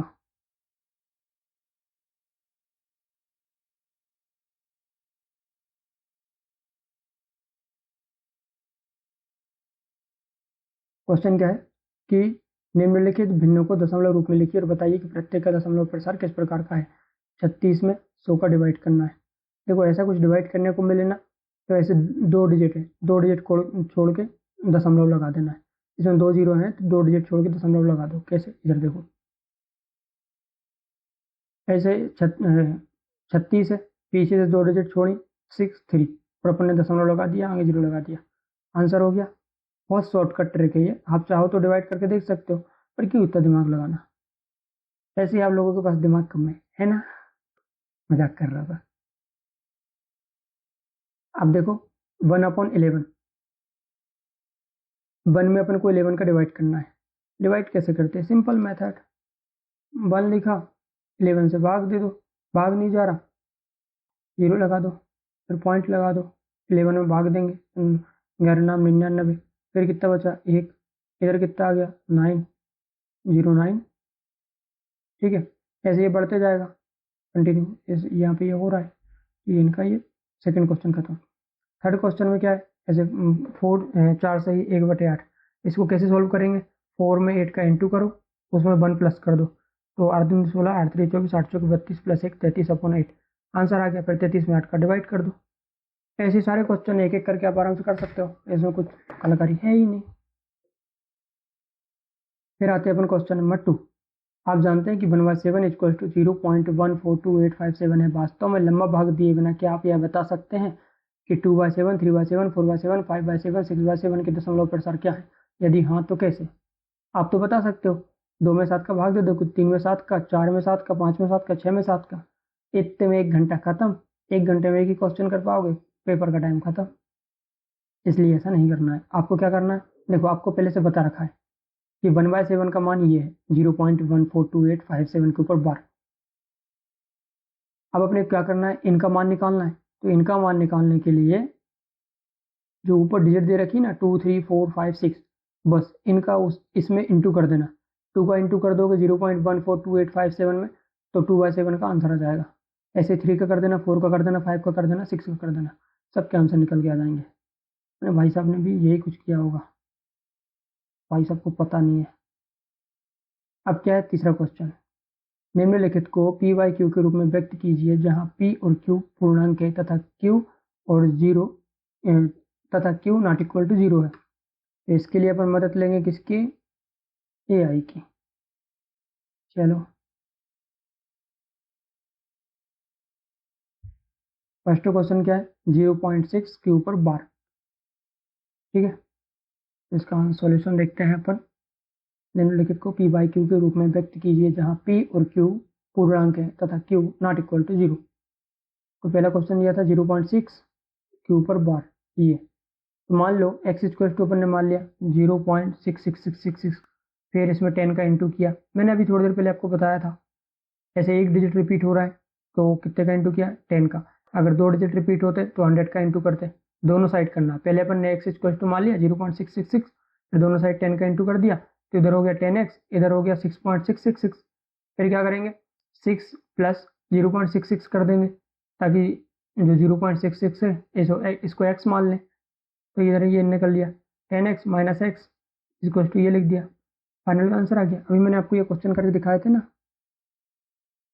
क्वेश्चन नहीं कुछ एग्जाम्पल करके दिखाए थे मैंने आपको, इधर नहीं मैंने आपको करके दिखाए थे इधर, ये जैसे ये क्वेश्चन था और भी क्वेश्चन किए थे अपन ने, जैसे एक ये क्वेश्चन था जिसमें अपन एक्स इक्वल टू मान रहे थे ना, उसमें कुछ नहीं है, सिंपल सा क्या था देखो मैं आपको स्टेप बाय स्टेप मेथड समझा देता हूँ, आप किसी भी क्वेश्चन कर लोगे इस टाइप के। सबसे पहले अपन ने एक्स इक्वल टू मान लेना है, जो वो डिजिट दिए उसको एक्स इक्वल टू मान लो, और अगर एक वर्ड रिपीट हो रहा है तो 10 का इंटू कर दो, 2 वर्ड रिपीट हो रहा है तो 100 का इंटू कर दो, दोनों साइड इंटू करना है। फिर ये अपन ने इंटू कर दिया। थर्ड स्टेप में क्या करना है अपने को, इनको ऐसे थर्ड स्टेप में क्या करना है, जैसे ये अपना ये आंसर आया था तो इसको ऐसे लिख लेना है तोड़ के 27 प्लस एक्स, जो एक्स माने थे ना ये ऐसे लिख लेना है अपने को, और फिर इधर 100 में से एक्स को हटा देना और एक्स इक्वल टू 27/99 ऐसे करके उधर ले जाओगे, काटोगे पीटोगे आंसर आ जाएगा। सारे क्वेश्चन बहुत आसान है, कहाँ गए, ये 3 क्वेश्चन है, तीनों आप कर सकते हो बहुत आसानी से। और एक बार अगर आपको देखना हो तो ये इसके सॉल्यूशन मैं आपको दिखा देता हूँ। इसमें भी देखो एक्स माना, इसमें कितनी डिजिट रिपीट हो रही है, ओनली 1, अगले 7 के ऊपर बार है ना, तो इसमें भी 10 से इंटू कर दिया, और इधर कितनी कितनी डिजिट रिपीट हो रही है, 3 डिजिट 001 001 001, ये देखो। तो इसमें कितने से इंटू करेंगे, 1000 से, क्योंकि 3 डिजिट रिपीट हो रही है। एक डिजिट रिपीट होती है तो 10 से, 2 डिजिट रिपीट होती है 100 से, 3 डिजिट रिपीट होती है तो 1000 से। अब आए अपन फोर्थ क्वेश्चन पे, इस 0.9999 को पी वाई क्यू के रूप में ज्ञात व्यक्त कीजिए। क्या आप अपने उत्तर से आश्चर्यचकित हैं? अपने अध्यापक और कक्षा के सहयोगियों के साथ उत्तर की सार्थकता पर चर्चा कीजिए। तो ये है अपना फोर्थ क्वेश्चन, इसको पी वाई क्यू की फॉर्म में लिखना है। तो रिपीट कौन सी डिजिट हो रही है, अकेले 9, मतलब एक डिजिट रिपीट हो रही है, तो पहले एक्स इक्वल टू मान लिया 0.999, फिर इसमें 10 का इंटू कर दिया दोनों तरफ, इधर इंटू किया तो 10x हो गया, इधर इंटू करेंगे तो 9.99 आ गया। फिर इसको लिख देंगे 9 प्लस एक्स, और 9 प्लस एक्स करेंगे, इधर 10x में से माइनस एक्स हो जाएगा। वो जो ऊपर वाली मेथड है सेम टू सेम इसको भी वैसे ही करना है अपने को, ठीक है। अब है कि 1/17 के दशमलव प्रसार में अंकों की पुनरावृत्ति खंड में अंकों की अधिकतम संख्या क्या हो सकती है, अपने उत्तर की जांच करने के लिए विभाजन प्रक्रिया कीजिए। विभाजन क्रिया कीजिए, ये देखो 5वां क्वेश्चन है 1/17।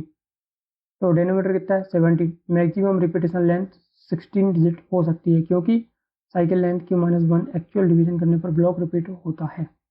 देखो मैं आपको बताता हूँ शुद्ध हिंदी में, इसमें क्वेश्चन में ये बोला है कि 1/17 के दशमलव प्रसार में अंकों की पुनरावृत्ति खंड में अंकों की अधिकतम संख्या क्या होगी। मतलब कि जब अपन 1 में 17 का भाग देंगे तो जैसे 0.00 कुछ डिजिट आ रही है, ये कितना रिपीट हो सकती है, कितने डिजिट आएंगे पीछे, तो इसका एक नियम होता है, अधिकतम उतनी डिजिट रिपीट हो सकती है। जैसे कि यहाँ पे लिखा है 17, तो 16 वर्ड से ज़्यादा रिपीट नहीं हो सकते, भले से वो अनबसानी आवर्ती हो या कुछ भी हो, इससे रिपीट नहीं जाएगा 16 डिजिट से। अगर अपने आंसर में ये क्वेश्चन दिया 1/17 तो 16 से ज़्यादा रिपीट नहीं जाएगा, ठीक है। और अगर यहाँ पे लिखा होता और कुछ 19 और फिर पूछते कि बताओ कितने डिजिट तक जा सकता है, तो इसका आंसर होता 18। जो नीचे लिखा हो उसमें से -1 करके आंसर लिख देना, बात खत्म, ठीक है। 5वां क्वेश्चन कंप्लीट। ये यहाँ पे लिखा भी है डेनोमीटर 17 है, मैक्सिमम रिपीटेशन लेंथ 16 डिजिट हो सकती है, क्योंकि साइकिल लेंथ छोटी होती है q-1 से। q किसको बोल रही है, 17 को। एक्चुअल डिवीजन करने पर ब्लॉक रिपीट होता है, समझे, समझ गए होंगे। अब पी वाई क्यू, जहाँ क्यू नॉट इक्वल टू 0 के रूप की परी हुई संख्याओं के अनेक उदाहरण लीजिए, जहाँ पी और क्यू पूर्णांक है, जिनका एक के अतिरिक्त अन्य कोई वर्टनिष्ठ गुणनखंड नहीं है और जिसका शांत दशमलव निरूपण प्रसार है। क्या आप यह अनुमान लगा सकते हैं कि क्यू को कौन सा गुण अवश्य संतुष्ट करना चाहिए। तो 6th क्वेश्चन में क्या है, पी वाई क्यू के रूप की परिमेय संख्याओं के अनेक उदाहरण लेना है अपने को, जहाँ पी और क्यू पूर्णांक हो। पूर्णांक समझ गए होगे किसको बोलते हैं, जैसे कि -3 -2 -1 0 1 2 3 4 5 6 7, ये क्या है सब पूर्णांक, जिनका एक के अतिरिक्त अन्य कोई वनिष्ठ गुणनखंड नहीं है। चलो डायरेक्ट इधर ही समझ सकता हूँ, जैसे कि 1/2 3/5 7/10 11/25। रूल डेनोमीटर क्यू में सिर्फ प्राइम फैक्टर 2 और 5 होने चाहिए। देखो अगर इसमें क्या लिखा है, पी वाई क्यू के रूप की परिमेय संख्याओं के अनेक उदाहरण लीजिए जहाँ पी और क्यू पूर्णांक है जिनका एक के अतिरिक्त अन्य कोई उभयनिष्ठ गुणनखंड नहीं है और जिसका शांत दशमलव निरूपण प्रसार है। अपने को मेन चीज ये बोली है कि उसका जो आंसर आएगा ना वो शांत दशमलव निरूपण प्रसार होना चाहिए, मतलब उसमें जीरो आना चाहिए। उसी को बोलते हैं ना शांत, जिसमें जीरो होता है, जीरो आ जाता है। मैंने बताया था कि जिसका शेषफल जीरो आ जाए वो शांत है। तो अब इसको ऐसे किस किस को चेक करेंगे, मैं आपको एक ट्रिक बताता हूँ। जिसके गुणनखंड में 2 या 5 आ जाए तो उसका जो शेषफल होता है ना, मतलब कि डेनोमीटर, वो हमेशा शांत होगा। शांत होगा मतलब उसमें जीरो जरूर आ जाएगा। अब देखो यहाँ पे जो आंसर लिख के दिया है ना, इसमें भी 2 है, इसमें भी 5 है, 2 या 5 होना चाहिए, इसमें भी 2 है, इसमें भी 5 है। आप बोलोगे इसमें तो 10 है, 10 को नहीं लिख सकते क्या अपन 2 इंटू 5, तो 2 भी है 5 भी है। 25 को भी लिख सकते हैं ना 5 इंटू 5, मतलब 5 ही है। जिसके डेनोमीटर में 2 इंटू 5 आ जाए, सिर्फ 2 इंटू 5, अगर मान लो ऐसा कुछ होता 2 इंटू 3 इंटू 5, तो वो शांत नहीं होगा। क्यों नहीं होगा? क्योंकि उसमें 3 आ गया। डेनोमीटर में सिर्फ 2 होना चाहिए या 5 होना चाहिए। समझ गए? 6th question complete. और ये इधर दे रखा है इसका सॉल्यूशन। ठीक है, अब चलते हैं 7th क्वेश्चन पे। ऐसी 3 संख्याएं लिखी जिनके दशमलव प्रसार अनवसानी अनावर्ती हों। अनावर्ती मतलब ना तो जीरो आए और ना संख्या रिपीट करे। तो देखो अभी मैंने बताया था कि अगर दशमलव कैसे हैं, अभी मैंने आपको बताया था ना कि ऐसी 3 संख्या लिखी जिनके दशमलव प्रसार अनवसानी अनावर्ती हों। अनवसानी अनावर्ती का मतलब ना तो जीरो आए और ना ही संख्या रिपीट करे। और जिसके डेनोमीटर में जिसके गुणनखंड में 2 या 5 आ रहा है तो वो तो जीरो हो जाते हैं, इसलिए 2 और 5 नहीं होना चाहिए। इसको सॉल्व करूंगा तो आपको आसानी समझ में आ जाएगा। 7th क्वेश्चन है ना, 3 संख्या जिनका दशमलव प्रसार अनवसानी अनावर्ती हो। ऐसी संख्याएं क्या होंगी? जैसे कि √2 पाई √3, ये इर्रेशनल नंबर है, अपरिमेय संख्याएं हैं। मैंने बताया था ना जी कि √2 पाई √3 या फिर √5 √7, ये क्या है? सब इर्रेशनल नंबर, मतलब अपरिमेय संख्याएं हैं। समझ गए? अब देखते हैं अपन 8th क्वेश्चन। परिमेय संख्याओं 5/7 और 9/11 के बीच की 3 अलग अलग अपरिमेय संख्याएं ज्ञात कीजिए। 5/7 और 9/11, मैंने आपको इसके एक एग्जाम्पल कराया था अगर आपको याद हो तो। अब इनने अपने को बोला है कि के बीच की 3 अलग अलग परिमेय संख्याएं ज्ञात कीजिए। 3 बोला है ना, और इधर क्या है 5/7, इनने दूसरी विधि लगा दी है, तो इनके बीच कोई भी रेशनल नंबर चुन सकते हैं। देखो अब एक तो मेथड ये अपन इसको ऐसे भी सोल्व कर सकते हैं कि 5 में 7 का डिवाइड कर दो, कुछ पॉइंट में संख्या आ जाएगी। ठीक है, और ऐसे डिवाइड कर दो 9 में 11 का, फिर उधर पॉइंट पे संख्या आ जाएगी। दोनों संख्याओं के बीच की संख्या लिख दो, वो अपरिमेय होना चाहिए। देखो ये एक्स का सॉल्यूशन है। इनके बीच की कोई भी रेशनल चुन सकते हैं। ये चुन ली इन्होंने 0.75, 0.8, 0.777, ये 3 हो गए डिजिट। बहुत ही ईजी क्वेश्चन है, बहुत आसानी से आप कर सकते हो। अब 9th क्वेश्चन है, बताइए कि निम्नलिखित संख्याओं में कौन कौन संख्या परिमेय और कौन कौन संख्या अपरिमेय है। ठीक है, एआई की मदद लेते हैं अपन स्पीड से सॉल्व करने के लिए।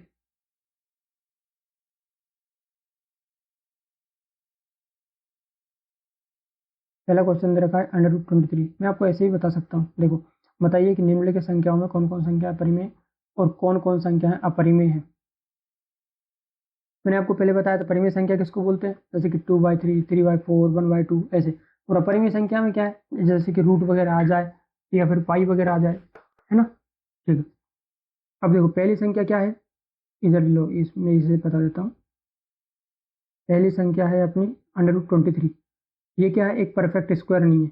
जैसे अगर इधर होता अपना 25 तो अपन लिख सकते थे ना 5 इंटू 5, मतलब 5 का स्क्वायर, तो वो बाहर आ जाता। अब ये परफेक्ट स्क्वायर नहीं है, इसलिए ये कैसी है, एक अपरिमेय संख्या है।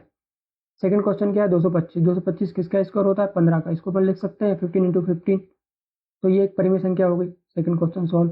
थर्ड क्वेश्चन क्या है, 0.3796। यह एक फाइनाइट डेसिमल है, इसे फ्रैक्शन में लिखा जा सकता है। कैसे लिख सकते हैं, 3796 अपॉन 10000 ऐसे करके। ये क्या है? एक परिमेय संख्या है। परिमेय संख्या का मैंने क्या बोला था? जिसको पी वाई क्यू के फॉर्म में लिख सके। अब इसको पी वाई क्यू के फॉर्म में कैसे लिखेंगे? दशमलव हटाओ और नीचे बढ़ाओ। क्या लिखो नीचे? दशमलव हटाया तो 1 लगेगा, फिर जितनी डिजिट होते 0 लिख दो। 1 2 3 4। ठीक है, तो ये तो एक परिमेय संख्या है। फिर ये क्वेश्चन इसमें भी अपन, अब इसमें तो क्या है, संख्या रिपीट होते जा रही। ये क्या होगी? यहाँ डिजिट बार बार रिपीट हो रहे हैं, यह आवर्ती दशमलव है, परिमेय संख्या है। मैंने बताया ना परिमेय संख्या दो प्रकार की होती है, एक तो होती है आवर्ती और एक शांत। तो ये कैसी वाली है? आवर्ती वाली, कि इसमें डिजिट रिपीट हो रहे हैं। ठीक है, ये डिजिट रिपीट हो रहे हैं, समझ गए? ये दशमलव हटाया 00 ऐसे आएगा ना, तो इसका फाइनल आंसर आपको तो ये लिख देना है, ये डिजिट बार बार रिपीट हो रही है, ये आवर्ती दशमलव परिमेय संख्या है। नेक्स्ट क्वेश्चन है 1.10 100 100 100 140। इसमें एक चीज का ध्यान रखना, कोई भी संख्या रिपीट नहीं हो रही है। क्या रिपीट हो रहा है? देखो, पहले 1 पॉइंट के बाद कितना लिखा? 10, फिर 100, फिर 1000, फिर 10,000, फिर कितना आ जाएगा? ऐसे ये बढ़ते ही जा रहा है ना, 0। अगर 10 10 10 10 ऐसे लिखा होता तो मानते कि रिपीट हो रही है, पर ऐसा कैसे बोलेंगे कि रिपीट हो रही है? इसलिए इसका आंसर क्या होगा? यहाँ कोई फिक्स्ड रिपीटेशन नहीं है, डिजिट का पैटर्न इरेगुलर है, यह अनंत सी अनावर्ती दशमलव है, अपरिमेय संख्या है। ठीक है, ये कैसी है? अनावर्ती संख्या है, मतलब ना तो 0, ना तो शांत हो रही है, ना रिपीट हो रही है ना? रिपीट नहीं हो रही है मतलब अनावर्ती है, तो इसको क्या बोलेंगे? अपरिमेय संख्या। और ये एक्सरसाइज खत्म। आगे बढ़ते हैं अपन। एक चीज का ध्यान रखना कि अपरिमेय संख्याओं के योग, अंतर, भागफल और गुणनफल सदा अपरिमेय नहीं होते हैं। मतलब कि जैसे कि √2 है, योग मतलब जोड़ना, अंतर मतलब माइनस, भागफल मतलब डिवाइड, और गुणनफल मतलब इनटू। अगर अपन अपरिमेय संख्या में अपरिमेय संख्या का इनटू करें तो जरूरी नहीं है कि आंसर अपरिमेय संख्या ही आए। जैसे कि √2 इंटू √2 कितना आंसर आएगा? 2। 2 क्या है? एक परिमेय संख्या, समझ गए?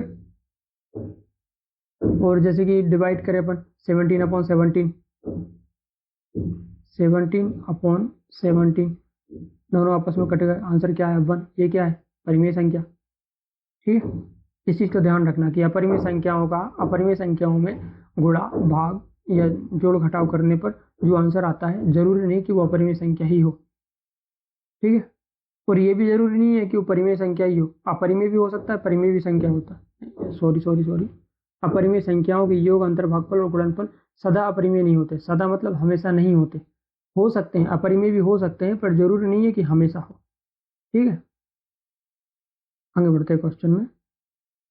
आपने को दे रखा है एग्जाम्पल नंबर 12। इसमें दे रखा है 2√2 + 5√3 और √2 - 3√3 को जोड़िए। जोड़ेंगे कैसे? पहले अपन ने ये डिजिट लिख दी फर्स्ट नंबर की, फिर बीच में प्लस का साइन लगाया, फिर ये वाली डिजिट लिख दी।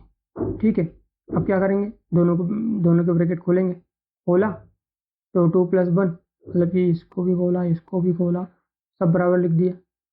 ये कैसे लिखेंगे? क्वेश्चन करके दिखा देता हूँ, फिर इसी में समझा दूंगा आपको। जैसे कि इधर कितना आएगा? 2√2 + √2 + 5√3 - 3√3। देखो, इसमें से 2√2 में से 2 + √2 कितना हो जाएगा? 3√2 प्लस 5 में से 3 कर देंगे √2, कितना बचेगा यहाँ पे? 2√3। 5 में से 3 को हटा दो, तो ये आंसर आ गया अपना। यहाँ पे भी तो यही आंसर आया था प्यारे। ठीक है, समझ गए? ऐसे क्वेश्चन ये है कि 6√5 को 2√5 से गुणा कीजिए। तो ये देखो, गुणा कर दिया। गुणा करते ना तो क्या होता है कि ये 6 का 2 में गुणा हो जाएगा। 6 का 2 में गुणा किया तो 6 × 2 12। ठीक है, और इस 5 का इस 5 में इंटू हुआ तो कितना हो गया?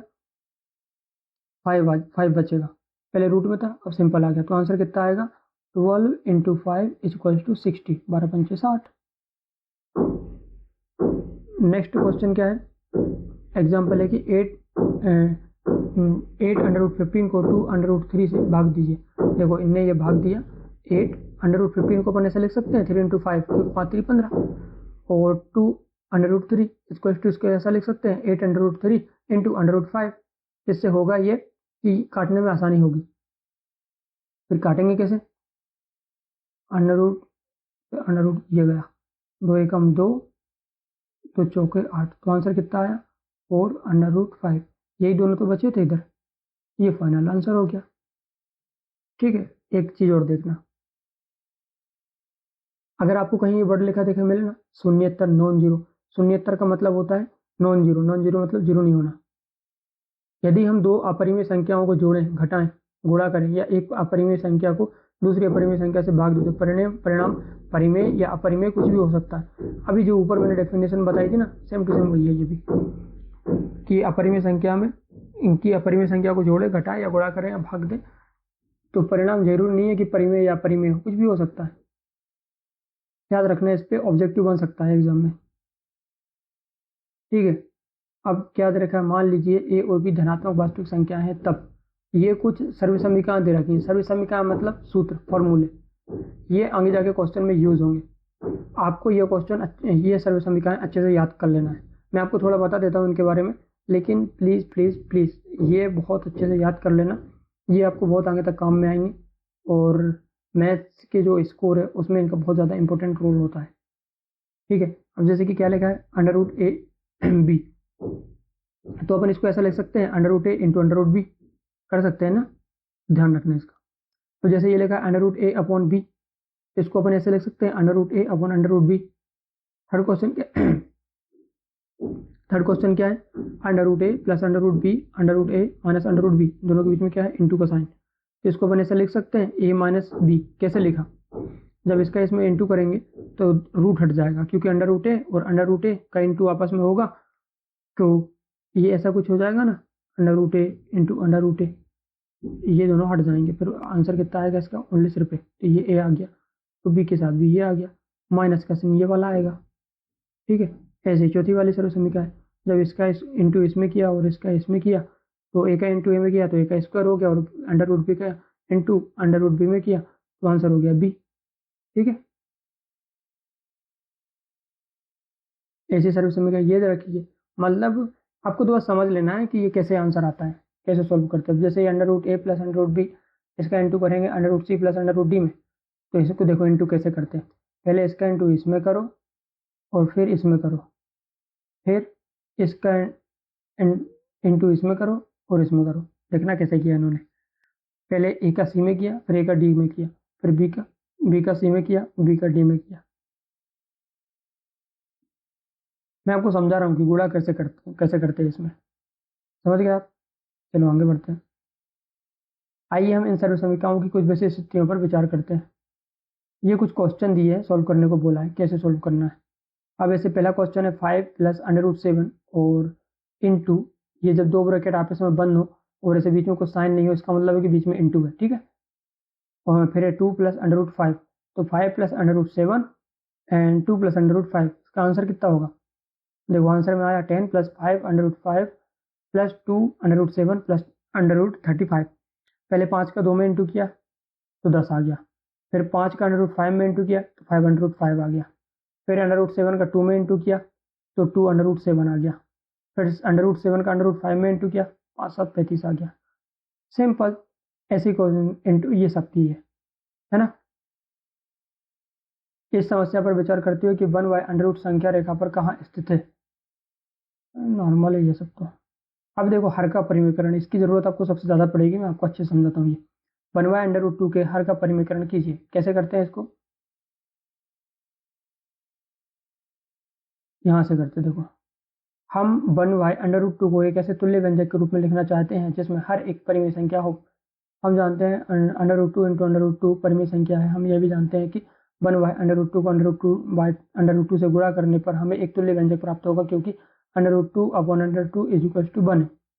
हर का परिमीकरण करने का मतलब ये होता है, परिमीकरण करते क्यों है, 1 बाय अंडर रूट 2 लिखा है, अपन चाहते हैं कि नीचे से भाई ये अंडर रूट हट जाए, है ना, तो इसलिए अपन करते हैं परिमेयकरण। मतलब कि परिमेय बनाना है अपने को संख्या को। देखो जब अपन इसमें अंडर रूट 2 में अंडर रूट 2 को गुणा करेंगे तो यहाँ 2 बचेगा ना, इसलिए इंटू किसका करेंगे, इधर हर देख के परिमेयकरण किया जाता है। हर में जो हो उसको साइन चेंज करके इंटू कर दो। जैसे अभी तो अंडर रूट 2 का इंटू हुआ, √2 अपॉन √2, तो फाइनल आंसर क्या आएगा √2 अपॉन 2। ठीक है, देखो ऐसे ही कुछ आया होगा, ये देखो है। तो इस रूप में 1/√2 को संख्या रेखा पर स्थान निर्धारण हो जाता है, यह मध्य स्थित है। अब इस देखो एक क्वेश्चन दिया है 1/2 प्लस √3 के हर का परिमीकरण कीजिए। इसमें क्या करेंगे अपन, इसमें करेंगे अपन 1/2 माइनस √3, 2 प्लस √3 लिखा है ना, तो इसमें 2 माइनस √3 का इंटू कर देंगे। देखो ये किया इन्होंने, हर का परिमीकरण करने के लिए 1/2 प्लस √3 लिखा, इंटू कर दिया 2 माइनस √3 अपॉन 2 माइनस √3। तो आंसर कितना आया, इसका इसमें इंटू किया तो सेम टू सेम आ गया, और इसका इसमें इंटू करेंगे तो देखो एक फार्मूला होता है ना, ए प्लस बी, ए माइनस बी, इसको अपन क्या लिख सकते हैं, ए का स्क्वायर माइनस बी का स्क्वायर। तो यही तो है, ये भी सेम, ये भी सेम, ये भी सेम, ये भी सेम, तो इसको अपन लिख सकते हैं ए का स्क्वायर माइनस बी का स्क्वायर।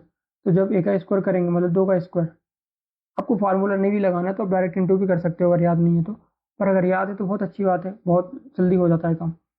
तो 2 का इंटू 2 में करेंगे कितना 4, और √3 का √3 में इंटू करेंगे तो आया 3।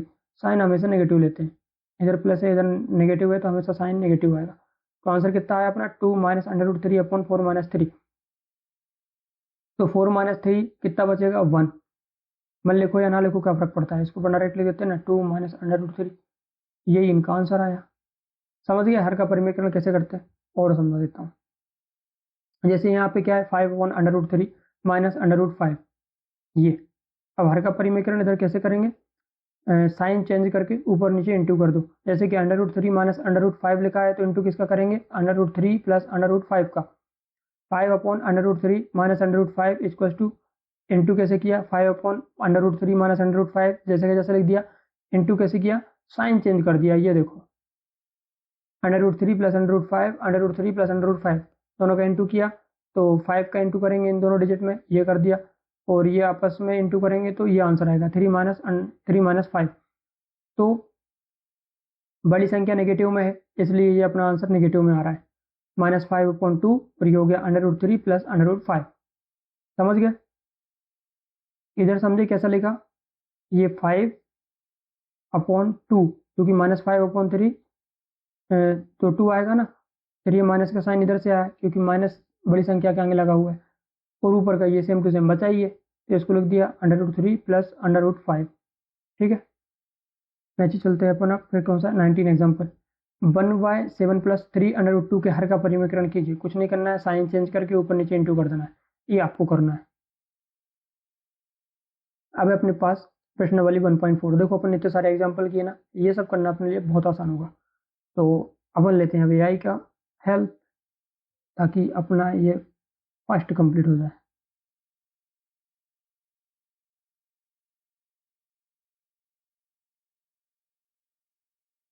इसमें करना क्या है बताइए, नीचे दी गई संख्याओं में कौन कौन परिमेय है और कौन कौन अपरिमेय है। ठीक है, देखो परिमेय संख्या किसको बोलते हैं, जैसे 1/2, 2/3, 4/3, 0/1, ये इस टाइप की सब संख्या है। और अपरिमेय संख्या किसको बोलते हैं, जिसमें अंडर रूट वगैरह आ जाए, या फिर 0 पॉइंट करके ऐसे कुछ बहुत सारे डिजिट आ जाते हैं, या फिर पाई वगैरह आ जाते हैं, तो इस चीज़ का ध्यान रखना। अब देखो पहला क्वेश्चन देखते हैं अपन, 2 माइनस √5, तो 2 माइनस √5 में √5 अपरिमेय, इसलिए रेशनल से सब्ट्रैक्ट करने पर भी अपरिमेय रहेगा। ठीक है, इसमें √5 आएगा, आ गया, इसलिए ये कौन सी संख्या है अपरिमेय। सेकंड क्वेश्चन क्या है 3 प्लस √23, और 23 भी 3 तो इसमें जो 3 है वो परिमेय है। 9, इसमें ये अपना क्वेश्चन टोटल ये है 3 प्लस √23 माइनस √23, जो अपन ये ब्रैकेट खोलेंगे ये माइनस का साइन है, ये प्लस का है, तो ये दोनों आपस में कट जाएंगे ना, √23 और ये √23 ये आपस में कट जाएंगे, तो बचा कितना अपने पास 3। 3 क्या है, एक परिमेय संख्या है। ऐसे इधर अपने पास क्या है 2 √7 अपॉन 7 √7, इधर 7 से 7 कट जाएगा, तो आंसर कितना बचेगा 2/7। तो 2/7 क्या है, एक परिमेय संख्या है। 2/7 क्या है, एक परिमेय संख्या है। तो यहाँ पे देखो कहाँ गया थर्ड क्वेश्चन, ये लिख दिया परिमेय संख्या। फोर्थ क्वेश्चन क्या है 1/√2, 1/√2, √2 क्या है, एक अपरिमेय संख्या है, इसलिए इसका आंसर क्या हो गया कि यह परिमेय है। और फिफ्थ क्वेश्चन में क्या है 2 पाई, पाई क्या है? अपरिमेय संख्या, तो ये किस संख्या होगी? अपरिमेय संख्या होगी। अब आते हैं अपन सेकंड क्वेश्चन पे, व्यंजक सरल कीजिए। कुछ नहीं करना, ब्रैकेट खोल के इंटू कर दो, और क्या। 3 प्लस √3 लिखा है, 3 प्लस √3, 2 प्लस √2, 3 प्लस √3 और 2 प्लस √2। इसमें क्या करेंगे? 3 प्लस √3, 2 प्लस √2, इसमें क्या करेंगे अपन?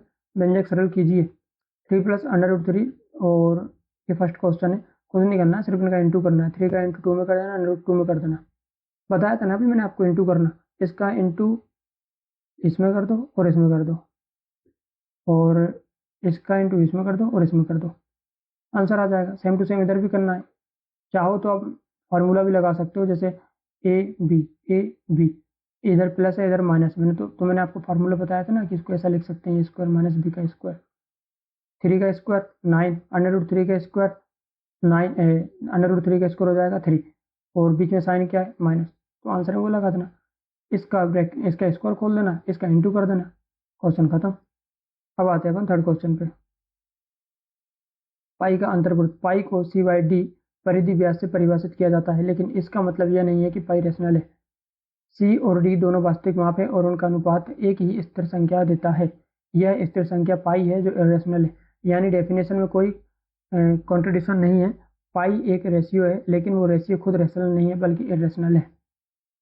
देखो ये आंसर तो आप याद कर लेना, इसमें आपको क्या ही समझाऊं, 2-4 बार पढ़ोगे समझ जाओगे। देखो इतनी सी बात है, जो अपन ऐसे पाई का मान लिख देते हैं ना कि पॉइंट वो लिखते हैं, वो मान एक्चुअल नहीं है, उसका मान अलग है, इसलिए ये पाई क्या है? इरेशनल नंबर है। अब लिखा है अपने को संख्या रेखा पर 9.3 को निरूपित कीजिए। 9.3, देखो इसको निरूपित करने का एक सबसे अच्छा उपाय बताता हूँ, कैसे करोगे।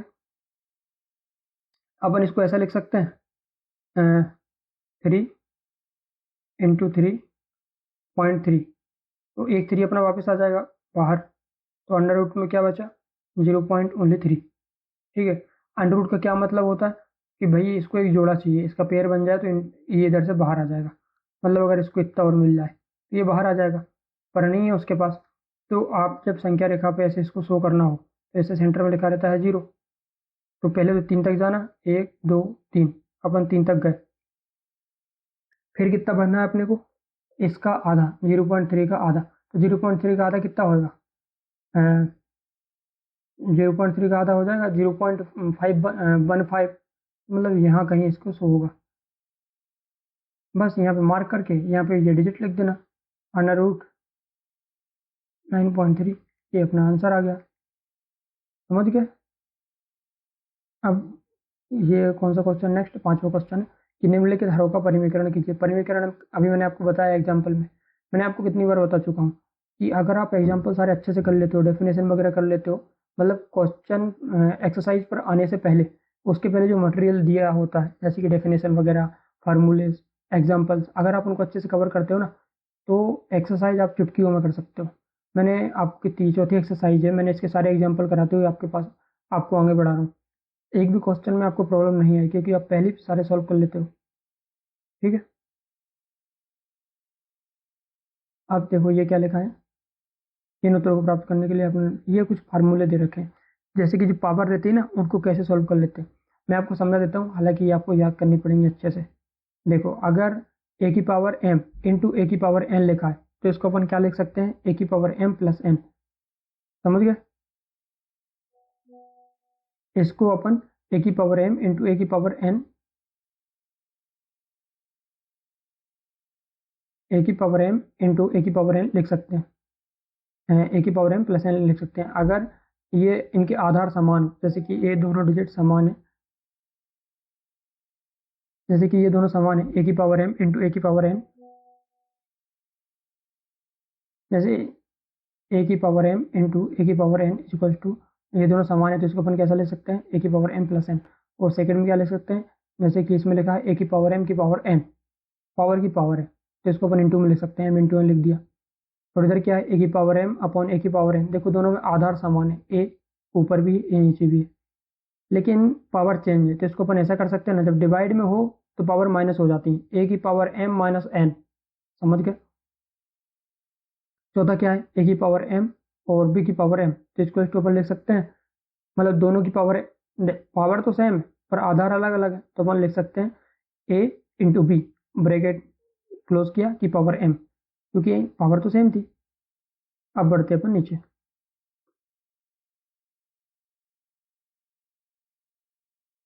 ये जो मैंने अभी आपको समझाया सेम क्वेश्चन है, सेम, बस उनको अलग करके दिखाया, ऊपर एम एन के फॉर्म में लिखा था और नीचे पी क्यू के फॉर्म में लिखा है। अब एक्सरसाइज अपने पास 1.5, ठीक है। तो इसके लिए अपन सहायता लेते हैं अपनी किसके, एआई की, और स्पीड से इसको कंप्लीट करते हैं। बहुत जल्दी अपना ये चैप्टर कंप्लीट हो जाएगा, फिर आप इसको एग्जाम में बहुत आसानी से कर सकते हो। मुझे ऑनलाइन पढ़ना बहुत अच्छा लगता है क्योंकि इसमें टाइम वेस्ट नहीं होता है। अगर यही चीज़ मैं ऑफलाइन में पढ़ाता, मेरे को एक हफ्ता लग जाता है एक चैप्टर कराने में, और यहाँ 1.5 घंटे से भी कम टाइम में पूरा चैप्टर खत्म हो गया। और बच्चा अगर इसको 2-3 बार भी देख लेता है, 2 बार भी देख लेता है, उसके दिमाग में एकदम छप जाएगा, और उसको ना हाथ चलाने की जरूरत है, ना दिमाग, ना किताब, ना कुछ। हालांकि प्रैक्टिस आप जरूर किया करो। देखो, फर्स्ट क्वेश्चन दिया है 64 की पावर 1/2। अगर इसमें की पावर है 1/2 है, तो इसका मतलब ये है कि इस पर ब्रेक ये लगा देंगे अपन, अंडर रूट। तो अपन 64 का अंडर रूट करेंगे, कितना आएगा, 8। 8 क्यों आएगा, क्योंकि जब इसको अपन ऐसा लिखेंगे ना, अंडर रूट 64, तो इसको अपन ऐसा भी लिख सकते हैं, अंडर रूट 8 इंटू 8, 8×8 = 64। और जैसे पेयर बना तो अंडर रूट से बाहर, तो आंसर क्या आएगा अपना 8, ये आ गया।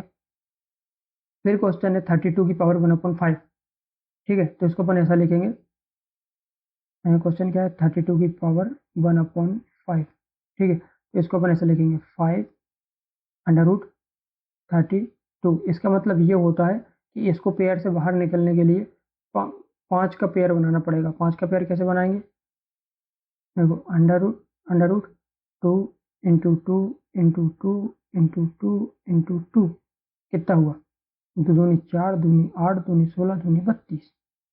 32 को ऐसे लिख सकते हैं, कितने का पेयर बना, 5 का, 5 का ही तो चाहिए था, यहाँ 5 लिख के रख दिया था, तो आंसर कितना आएगा इसका, 2। ये देखो, 5 का पेयर बनाएंगे तो बाहर निकलेगा, इन्होंने पहले ही बोल दिया था, तो अपना ये 2 बाहर निकल आया। अब ऐसे लिखा है 125 की पावर 1/3, इसका मतलब ये है कि 3 का पेयर बनाना पड़ेगा। ये देखो, 3 अंडर रूट 125, तो अपन इसको ऐसा लिख सकते हैं क्या, कैसा, इधर बताता हूँ, अंडर रूट 125 इक्वल्स टू, इसको अपन ऐसा लिख सकते हैं, इधर अपने पास कितना है 3, 5 इंटू 5 इंटू 5, 3 का पेयर बनाएंगे तो आंसर कितना आएगा 5। तो ये देखो फाइनल आंसर क्या है अपना बाहर 5। अब सेकंड क्वेश्चन में क्या दे रखा है, 9 की पावर 3/2, 9 की पावर 3/2, इसको कैसे लिखेंगे, अंडर रूट 9 कर दिया, अंडर रूट 9 क्यों किया, क्योंकि ये ऐसा लिखा है ना 3/2, मतलब क्योंकि 2 अपॉन में, इसलिए यहाँ पे अंडर रूट लगा दिया, ये लगा अंडर रूट 9 की पावर 3 इक्वल्स टू 3 की पावर 3 इक्वल्स टू 27 अपन लिख सकते हैं, ठीक है। मतलब कि जब अपना ये जो अंडर रूट 9 है ये बाहर आएगा तो कितना बचेगा, तो आपको एक बार करके दिखा देता हूँ मैं। मतलब कि अपने क्वेश्चन क्या दिया है, 9 की पावर 3/2, इसको अपन ऐसा लिख सकते हैं, 3 इंटू 3 की पावर 3, क्यों, क्योंकि ये 2 है। अभी अपन ने पढ़ा था ना कि अगर ऐसा कुछ लिखा हो 9 की पावर 1/2, तो ये अपना अंडर रूट में चले जाता है, तो ये चले गया था। 3 इंटू 3 किया, पेयर बन के बाहर आ गया 3, अब 3 का क्यू दिया है ऊपर, तो 3 का 3 बार गुणा करेंगे, तो 3 3 का 9, 9 दिया 27, ये देखो अपना फाइनल आया, आंसर आया 27, ठीक है। अब ऐसे क्या लिखा है अपने पास सेकंड क्वेश्चन में, 32 की पावर 2/5, मतलब कि 5 का पेयर बनेगा तो ही बाहर निकलेगा, ठीक है। तो 32 को अपन लिख सकते हैं ना, 2 इंटू 2 इंटू 2 इंटू 2 इंटू 2, 5 का पेयर बना तो बाहर आएगा 2, ये 2 बाहर आया और ऊपर 2 की पावर और दे रखी है, तो उसका 2 की पावर और लगा दो, तो 2 इंटू 2 इक्वल्स टू 4, आंसर आ गया 4। It's simple. थर्ड क्वेश्चन क्या है, 16 की पावर क्या है 3/4। अब 3/4 मतलब 4 का पेयर चाहिए इसको बाहर निकलने के लिए, ठीक है। तो अपन इसको ऐसे सॉल्व करेंगे, इधर लिख दिया 4 √16। अब 4 का पेयर कितना बनाएंगे अपन, इसको ऐसा लिख सकते हैं ना, 2 × 2 × 2 × 2 कितना होगा 16, और 4 का पेयर ही बन जाएगा अपना। 4 का पेयर बना तो ये बाहर निकल जाएगा, तो दो जैसे बाहर निकलेगा, ऊपर पावर दे रखी है 3, 3 का क्यों लगा दो इस पर, मतलब 3 की पावर लगा दो, तो 2 × 2 × 2 3 बार इंटू करेंगे तो आंसर कितना आ जाएगा, 2 दूनी 4 दूनी 8। फोर्थ क्वेश्चन क्या है, फोर्थ क्वेश्चन है 125 की पावर -1/3। ठीक है, तो इसको भी वैसे सॉल्व करना है सेम टू सेम, इसका आंसर आ जाएगा 15। ये तो आप आसानी से कर सकते हो। ठीक है, अब चलते हैं अपन आखिरी में। अब आपका यहाँ पे हो जाता है लगभग चैप्टर समाप्त। यहाँ पे कुछ वो दिए हैं कि अपन इतना सारा चैप्टर पढ़ा तो अपन ने सीखा क्या, मैं आपको एक बार में रिपीट कर देता हूँ, आप समझ जाइएगा। पहला है, संख्या r को परिमेय संख्या कहा जाता है यदि इसे p/q के रूप में लिखा जा सकता हो, जहाँ p और q पूर्णांक है और q ≠ 0 है। मतलब किसी संख्या को अपन परिमेय संख्या कहेंगे अगर उसको p/q के फॉर्म में लिख दें, मतलब अपॉन में से लिख दें। अब जैसे 2 है, क्या 2 को अपन परिमेय संख्या कहेंगे, कहेंगे, क्योंकि इसको p/q के फॉर्म में लिख सकते हैं। क्या लिख सकते हैं, 2/1। सही है भाई। फिर संख्या s को अपरिमेय संख्या कहा जाता है यदि इसे p/q के रूप में ना लिखा जा सकता हो, जहाँ p और q पूर्णांक है और q ≠ 0। अब जैसे √2 है, इसको अपन p/q के फॉर्म में लिख सकते हैं, नहीं लिख सकते, क्योंकि p सादा सिंपल होना, p मतलब पूर्णांक संख्या होना, ये सब नहीं होना, √2 पाई ये सब सॉरी। तो ये पॉइंट भी अपना सही है। थर्ड पॉइंट क्या है, एक परिमेय संख्या का दशमलव प्रसार या तो शांत होता है या अनवसानी आवर्ती होता है। मैंने आपको बताया था कि ये परिमेय संख्या में जब अपन किसी के भाग देते हैं ना, जैसे, तो या तो सिंपल 0 आएगा या संख्या रिपीट करती है, जैसे 0.3333 आते जा रहा है कंटिन्यू, या तो शांत होगा या अनवसानी आवर्ती होगा। ठीक है, और एक अपरिमेय संख्या का दशमलव प्रसार अनवसानी अनावर्ती होता है, मतलब कि ना तो रिपीट होगा ना जीरो होगा। अनवसानी अनावर्ती का मतलब क्या होता है, ना तो जीरो होगा और ना रिपीट होगा। ठीक है, तो ये वाला भी अपना कंप्लीट। फिफ्थ क्वेश्चन है, सभी परिमेय और अपरिमेय संख्याओं को एक साथ लेने पर वास्तविक संख्याओं का संग्रह प्राप्त होता है। मैंने बताया था आपको कि जो वास्तविक संख्या रियल नंबर किसको बोलते हैं, उसमें परिमेय संख्या भी आ जाती है और अपरिमेय संख्या भी आ जाती है। ठीक है, छठवां पॉइंट क्या है, यदि r परिमेय है और s अपरिमेय है तब r + s और r - s अपरिमेय संख्या होती हैं, तथा मतलब कि r क्या है, एक परिमेय संख्या, s अपरिमेय संख्या, तब r + s और r - s अपरिमेय संख्या होती है, तथा r, जैसे कि अगर अपन कोई अपने पास कोई परिमेय संख्या है, जैसे कि परिमेय संख्या है 2, इसमें अगर अपन किसी अपरिमेय संख्या का गुणा कर दें, डिवाइड कर दें, या फिर जोड़ दें या फिर घटा दें, तो आंसर हमेशा अपरिमेय संख्या ही आएगा। ठीक है, जैसे 2 क्या है अपने पास, परिमेय संख्या, और अपरिमेय संख्या क्या है, √2। ठीक है, तो अपन इन दोनों को आपस में जोड़ें, घटाएं या इंटू करें या डिवाइड करें, आंसर हमेशा अपरिमेय संख्या ही आएगा। कंप्लीट, ये पॉइंट कंप्लीट। सातवां क्वेश्चन है, धनात्मक वास्तविक संख्याओं a और b के संबंध में निम्नलिखित सर्व समीकरणें लागू होती हैं। ये सर्व समीकरणें कुछ अपने को दे रखी हैं, आपके लिए एक होमवर्क है, ये सर्व समीकरणें घोल के पी जाओ, मतलब अच्छे से याद कर लेना है, क्योंकि इनकी बहुत ज़्यादा ज़रूरत पड़ती है। ठीक है, मैंने समझा दी है, हालांकि आपको कुछ नहीं करना है, 5-7 बार प्रैक्टिस करो, आपको याद हो जाएंगे, और कुछ ज़्यादा टाइम नहीं लगेगा, 10-15 मिनट की बात है बस। और 8 पॉइंट क्या है, 1/√a + b के हर का परिमेयकरण करने के लिए इसे हम √a - b upon √a - b से गुणा करते हैं। मैंने बताया था ना कि अपॉन में जो है उसका साइन चेंज करके ऊपर नीचे दोनों साइड गुणा कर दो, तो ये तो किया। ठीक है, फिर नौवां पॉइंट क्या है, 8वां कंप्लीट। नौवां पॉइंट है, मान लीजिए a छोटा है 0 से, तो a 0 मतलब a एक वास्तविक संख्या है, 0 से छोटा ही है, और p और q परिमेय संख्या है, तब ये भी अपनी सर्व समीकरण टाइप से है, ये भी मैंने आपको समझा दी है। आप इनको भी 5-7 बार लिख के देख लेंगे तो ये आपके दिमाग में बिल्कुल चढ़ जाएंगे और आगे क्वेश्चन करने में बहुत आसानी होगी। देखो, जैसे जैसे अपन किताब में आगे बढ़ते हैं तो अक्सर लोगों को लगता है कि अब कठिन चैप्टर आ रहे हैं, कठिन क्वेश्चन आ रहे हैं। देखो, ऐसा नहीं होता है। पीछे जो अपने को फॉर्मूलेज और जो चैप्टर दे रखे हैं ना, अगर उनको बिना पढ़े बिना समझे सीखे अपन आगे बढ़ते हैं ना, तो अपने को डिफिकल्टीज आती है। आप इसको अच्छे से याद कर लीजिए, इसको और इसको, आपको आगे इतनी प्रॉब्लम नहीं आएगी, और मैं हूँ, प्रॉब्लम कहीं नहीं आने दूंगा, आपको एक एक चीज़ बारीकी से समझाऊंगा। ठीक है, इस चैनल पे मैं इस बुक के सारे लेक्चर्स अपलोड करूँगा वन शॉट फॉर्म में, हर एक चैप्टर को कवर करेंगे और अदर सब्जेक्ट भी कवर करेंगे और अदर क्लासेस भी कवर करेंगे 9, 10 सभी। तो आप जुड़े रहिए ताकि आपको जैसे ही मैं कोई लेक्चर अपलोड करूँ तो आपको तुरंत उसका नोटिफिकेशन मिल जाए, जिससे आप उसको देख सको। देखो बेटा, एक बार समझ नहीं आए 2 बार देख लेना, पर समझना ज़रूर, पढ़ना बहुत ज़रूरी है। ठीक है? Thank you.